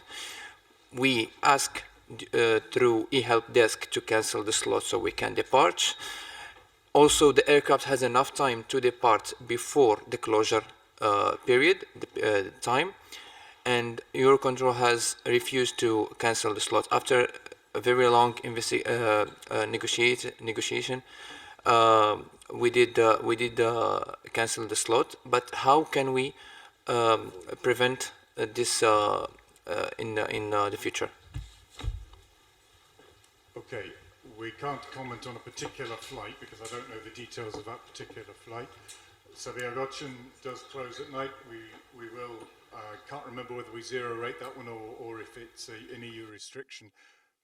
But any airport that is closed, and we have a zero rate on there, so we will allocate slots accordingly so that you either arrive before or after the closure period. We may have some flexibility if we can contact the particular airport, and perhaps, for example, if it's work in progress and the work in progress is starting later, we may be able to adjust that, and that's possibly what happened in this case. If there is a curfew, we can negotiate with them also on curfews. But we're quite limited in what we can do there because It's ultimately up to the airport whether they are able to accept the flight or not. If you are able to, if your profile puts you before the closure period, then you should be able to get in, and we will do what we can to help. But if there are if that's not possible, then we are rather dependent upon the airport in question, the negotiations that we can do. But as you say, you contacted our help desk, and they did their best to help you. But as I say, I can't comment on that particular case, but we can always follow that one up afterwards if there is an issue. If you allow me, and you said it's first come, first serve, and on the flight for the CTOTs. Normally we are filing the flight plan 4 or 5 hours before the departures. How about if we file the flight plan 24 hours before? So do we get the better slot? No, because slots are issued 2 hours beforehand. Yeah, but so whether you flight plan 24 hours or 16 hours or whatever, it's based on the time you enter the airspace, and the slot is the initial slot is issued 2 hours before you're expected to depart. But that means no differences. Sorry, I'll hand over to Andrea. I just want to clarify, because you mentioned earlier, first come, first served. I was always confused when I arrived, because I thought that meant if you filed your flight plan first, you would get benefit of the slot. But then I found out afterwards that filing your flight plan first doesn't mean anything. It's about how the slot system calculates the first into the regulations. So the first come, first served is about time into the regulated airspace. It's not about filing your flight plan early. I apologise if I wasn't clear. That's absolutely correct. Yes, I think it's time. Yes, we move on. Simply because of the scheduling. I'm more than happy to discuss any of the other matters. Yes, but anyway, I think this afternoon after lunch we are going to work more on this, on the dynamicity of the network, delays, how we manage all this. So, in fact, now we have presented how, which is the information we can provide you to prepare your plan. Now, we are going to show you how you can use our tool to manage your flight plan.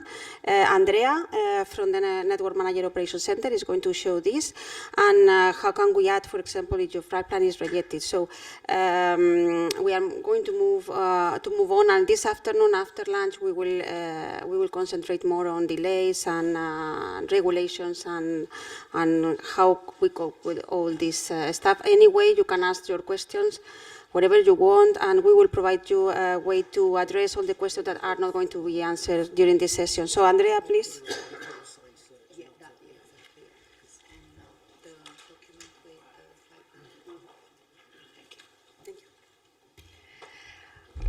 Thank you, Yolanda. My name is Andrea, along with my colleague Mark. Later on will be available for questions, but right now I would like to introduce to you and to demonstrate some of the actions you can take related to flight planning using the NMP.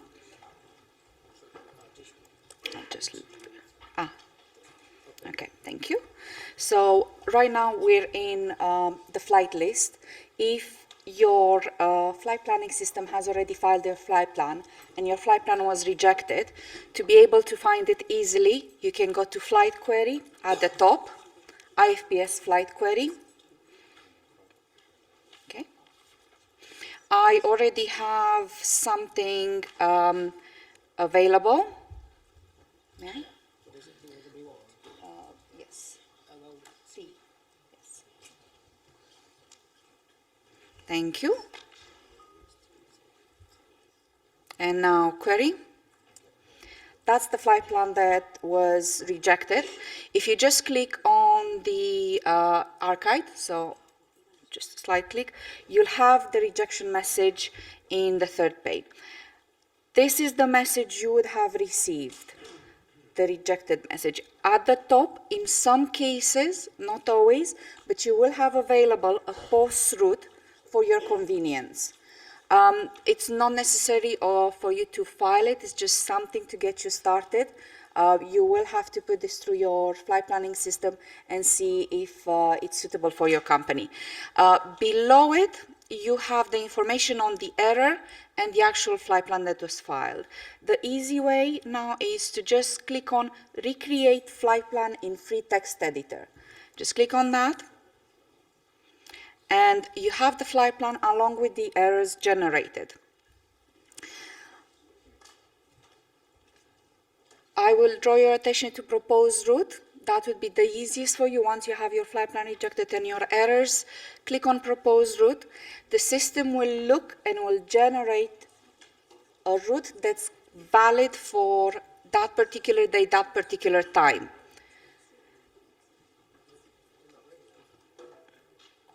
It usually takes some time depending on the time of the day, the length of your flight. It might be very quick or it might take a while to find the route. Here we go. You will see the map. I'll just maximize it for a bit. So you will have your route, and then you can highlight the various proposals available to you. Once you've selected one of the proposals, you can do validate. That will automatically change the flight in the validator. Or you can do copy field 15. That will copy the route and you can paste it in your flight planning system if you have that option. So in this case, I'll just do validate. My flight plan is currently valid. I can take a look at the map. If I'm happy with how it looks like, I can go and file it to IFPS. Now, before that, I'll just go back once. Let's say you've got your flight plan, but you've got no post route available. That can happen. So you'll have to go and fix your route with the RAD information. The easiest way, I'll just show you quickly, is just copy the error code. Copy. Right. I need to open the airspace. Yeah, that's what I want to do. Yeah.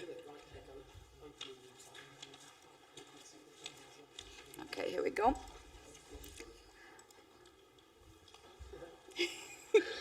I'll just copy the error itself in here. You click on the query. So I'm now in the airspace tab. And here you have a short description of what the error is. And in some cases, you'll even have a route available or a possible fix to your error. I'll go back to my rejected flight plan. It's in here.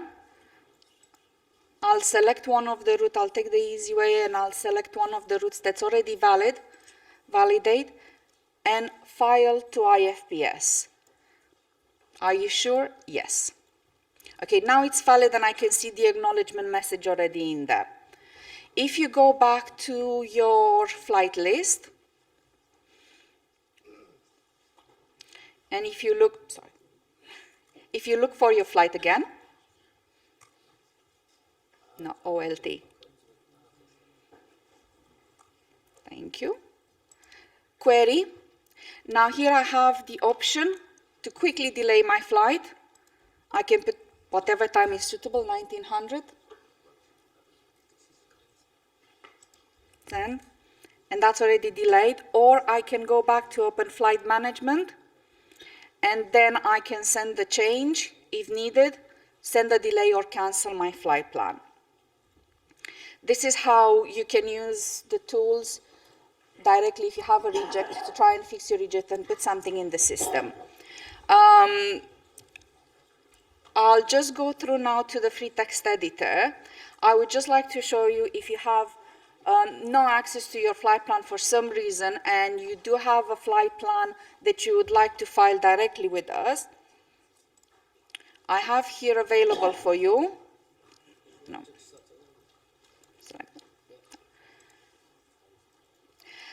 As you can see, in the route field, it only has a direct and a flight level. Validate. 17, if we can change that. Thank you.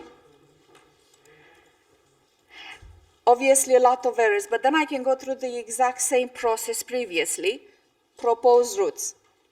And that will give me valid routes available for that particular route, city pair. And again, it might take a while to find your proposed routes, but it's more or less the same way as if you have a reject, but this is just in case you have no other options of filing your flight plan. If we go back now to the flight query, I would like to see if I can find some suspended flight plan and just display to you how you can find a route if your flight plan was suspended for an invalid route. Let's have a look.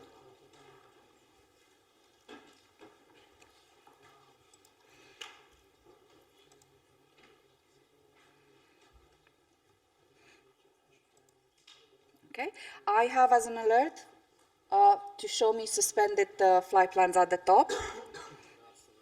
That's the wrong one. No. In this case, it's not reported as airborne.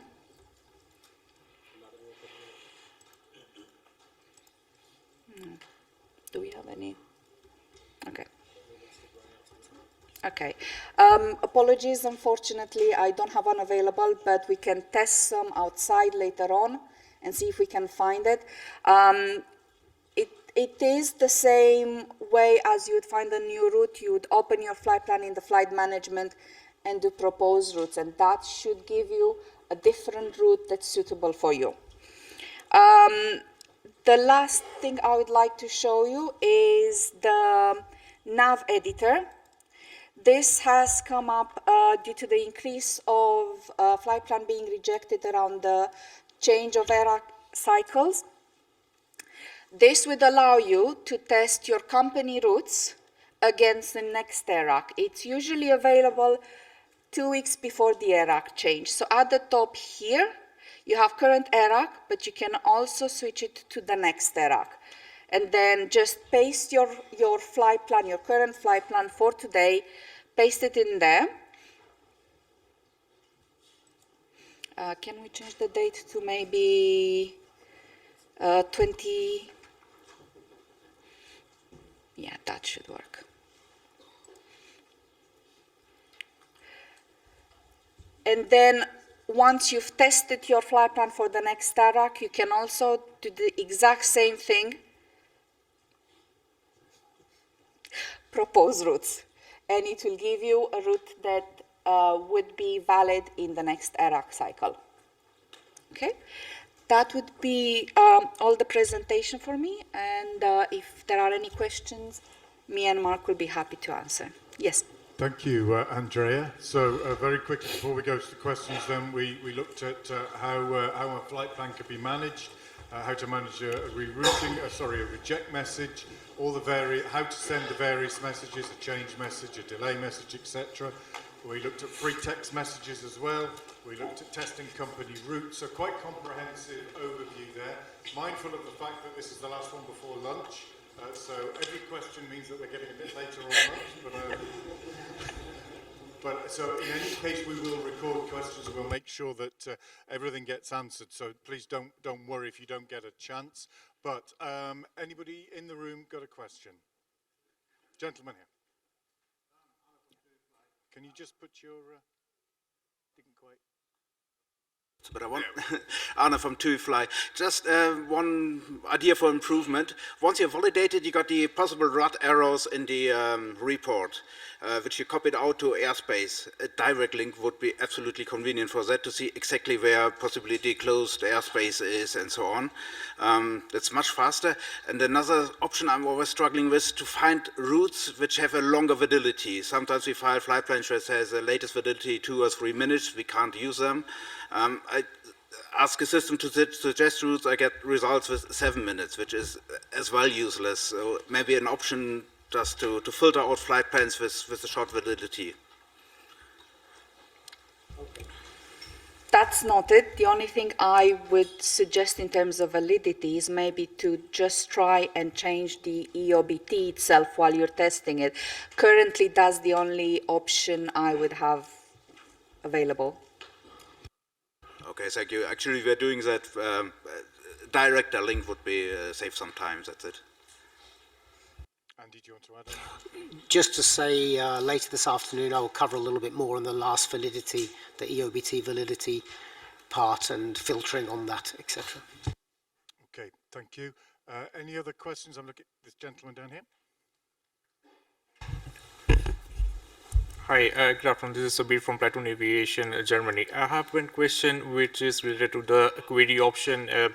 Will it be also introduced to the free test editor where we can possibly, while we test the route, we can possibly get to the regulation directly instead of going back to the PDF folder and just search for the regulation from there? Just a clarification, do you mean the regulations in terms of CTOTs or in terms of RAD regulations? In terms of RAD regulations, please. Currently, the only way to check the RAD regulation is to go either in the airspace at the top here or in the RAD document itself. This is currently how it is. Future plans?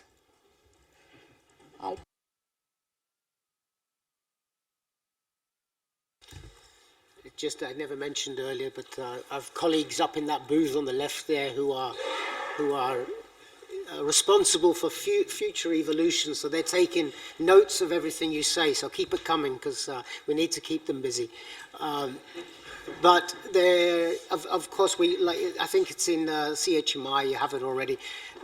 You will be able to soon click on whatever's in the error, and it will immediately show somehow that information without you needing to go to the airspace app and do this pasting. This is just at the moment, as Andreas said, it's a workaround until we have the further evolutions. I would just add one other thing as well. What Andreas showed you about the nav editor, we're also currently working on a future evolution so you'll be able to drop your whole company route file into the same type of interface. It would run through all of your company routes. It would tell you which ones would be valid or not valid in the next AIRAC, as well as automatically proposing routes for the ones that are not valid, but also proposing routes for all of them, because sometimes there are major airspace changes and there could be better routes that you've not found yet in your company routes. So it's something we're working on. We're working with some airlines to validate the concept and also the implementation in our prototype. Okay, thank you very much, Andy. I've got at least 2 or 3 questions here in the room and about 10 on the QR. We're going to leave the QR ones for the moment. We will address them. Don't worry. They will get addressed at some point. But I want to do the ones in the room first of all. If I may, the gentleman down here. Hello, everyone. Ersin from Sun Express Airlines, Turkey. My question is about the proposal routes. Does the system consider the overflight costs for those routes? Yes, it does consider. It does take into consideration the current route you have filed, and that's of particular interest to people that are flying from outside Eurocontrol area. It does freeze the current entry or exit point into Eurocontrol area. That's why I did show one of the examples here in which I've put only a direct, which is more or less allowing the system to find any route whatsoever it's in the system.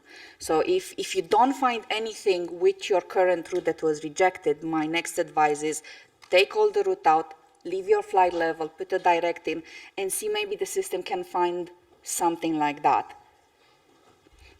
Also, don't forget you can do a proposed route to a proposed route. So there are options available. It's really good to know or good to see on the proposal routes, as the colleague from TUI Airlines mentioned, for the last validity info, there might be maybe also shows the cost of the all flights. So I think I still have as it in the here. list. Let's have a look.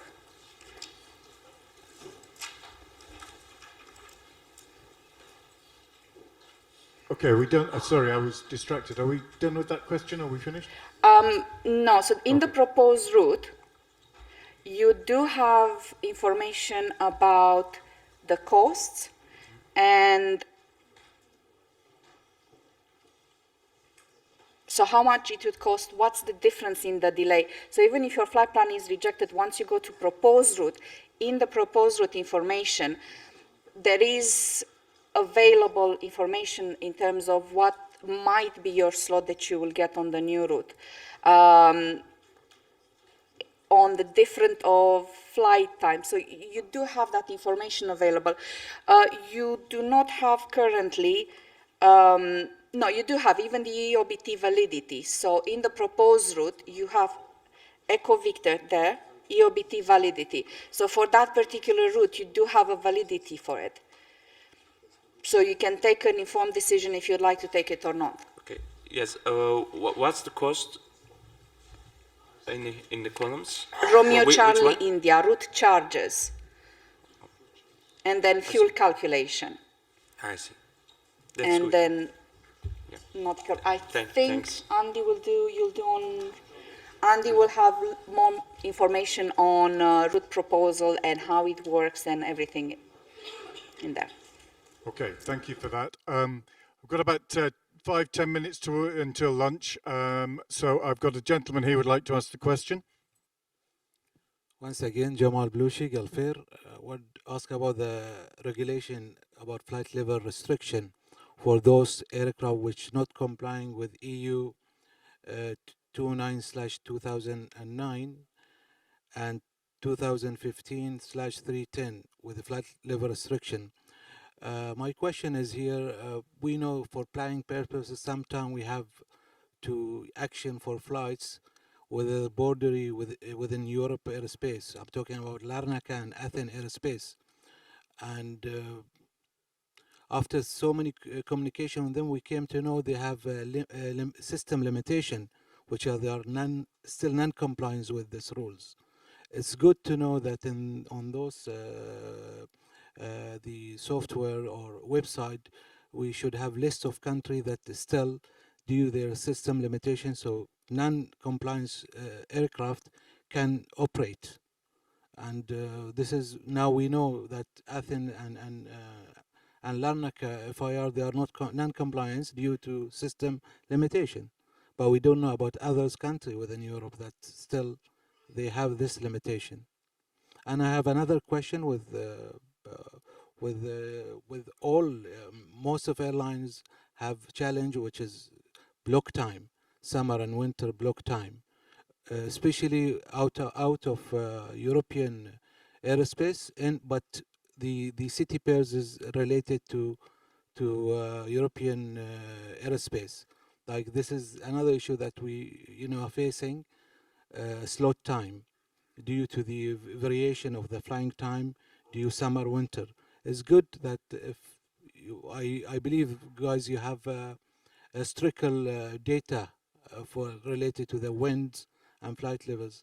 This will help airlines for better planning for their block time, especially within European airspace. Thank you. Okay, thank you. Andy, is there anything, I'm not 100% clear on exactly what the answer may be there.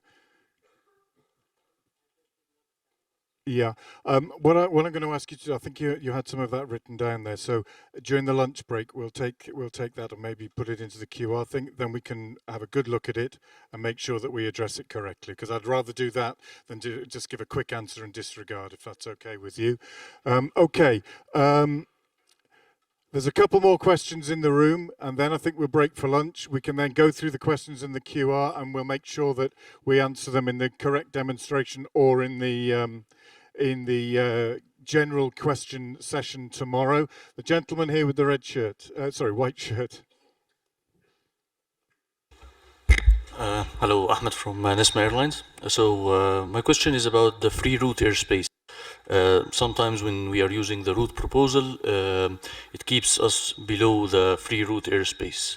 So is there a way to enforce the system or the proposed routes to respect the free route airspace? it's not really an easy question to answer. So we are aware that in some cases, especially with newer free route areas, the system will try and find low-level routes. There is no easy way around it.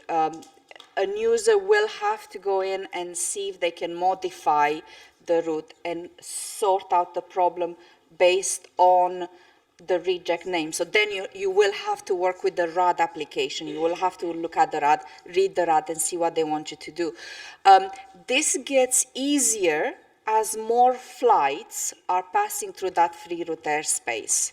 So when airspace is newly developed as free route, there are not a lot of flights flying through it because, as you said, sometimes they're low level. But the route proposal is based on what other companies are also flying. So the more companies are using the free route airspace, the more the system will have to show you. That's an answer. It's probably not the one that you're looking for, but the more you fly through it, the more proposal you will have.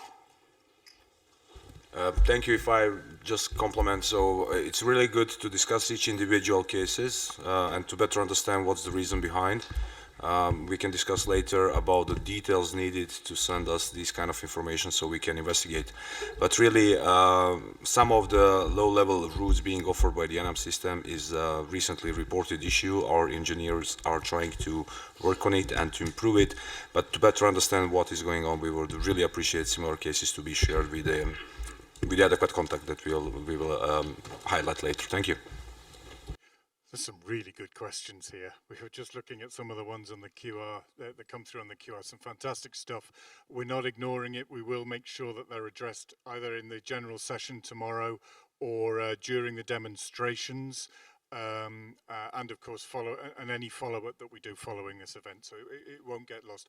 We've got time, I think, really for one more, maybe two if it's a quick one, but one more question from the room. Lady over there. Pam Mullen from United Airlines, and it's more of a suggestion because in the flight planning it shows that we could find a proposed route, file directly with the IFP or IFPS, or apply the reroute. Well, a lot of us, it's a margin of error because if a dispatcher is applying that without putting in their flight planning system, there is a potential to have two different flight plans. Is there a way maybe we could look at inhibiting that, graying it out, so they're copying and pasting it to their own flight planning system rather than sending it and then there'd be an error where they've automatically filed it, to just kind of have an option to inhibit it?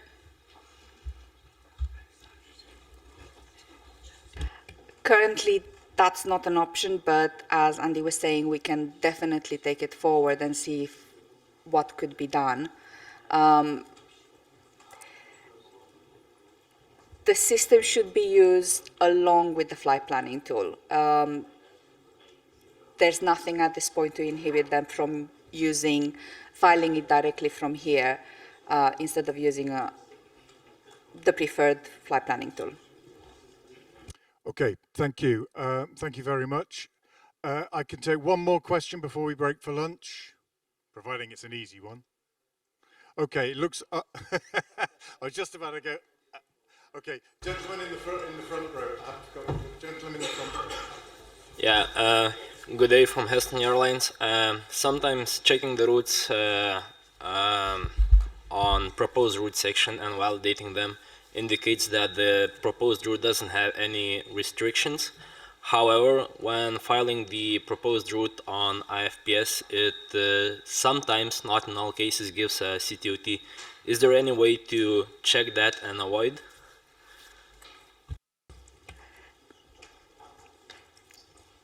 The information available in the proposed route is available at this current time, so when you're looking for it.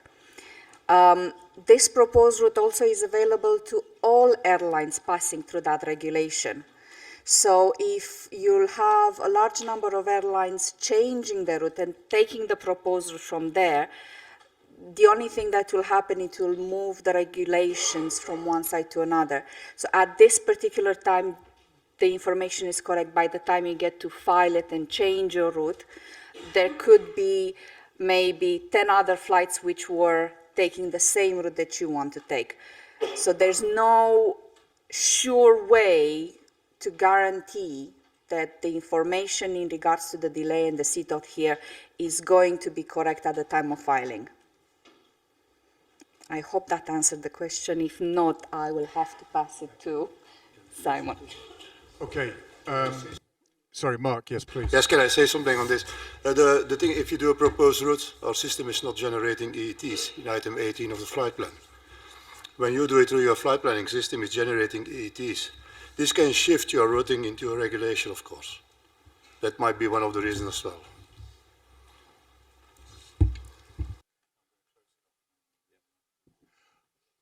Okay, thanks for that, Mark. Now, I'm going to close it off now so that we can get some lunch. Those people that still got outstanding questions, please approach one of our experts who'll be available during the lunch break.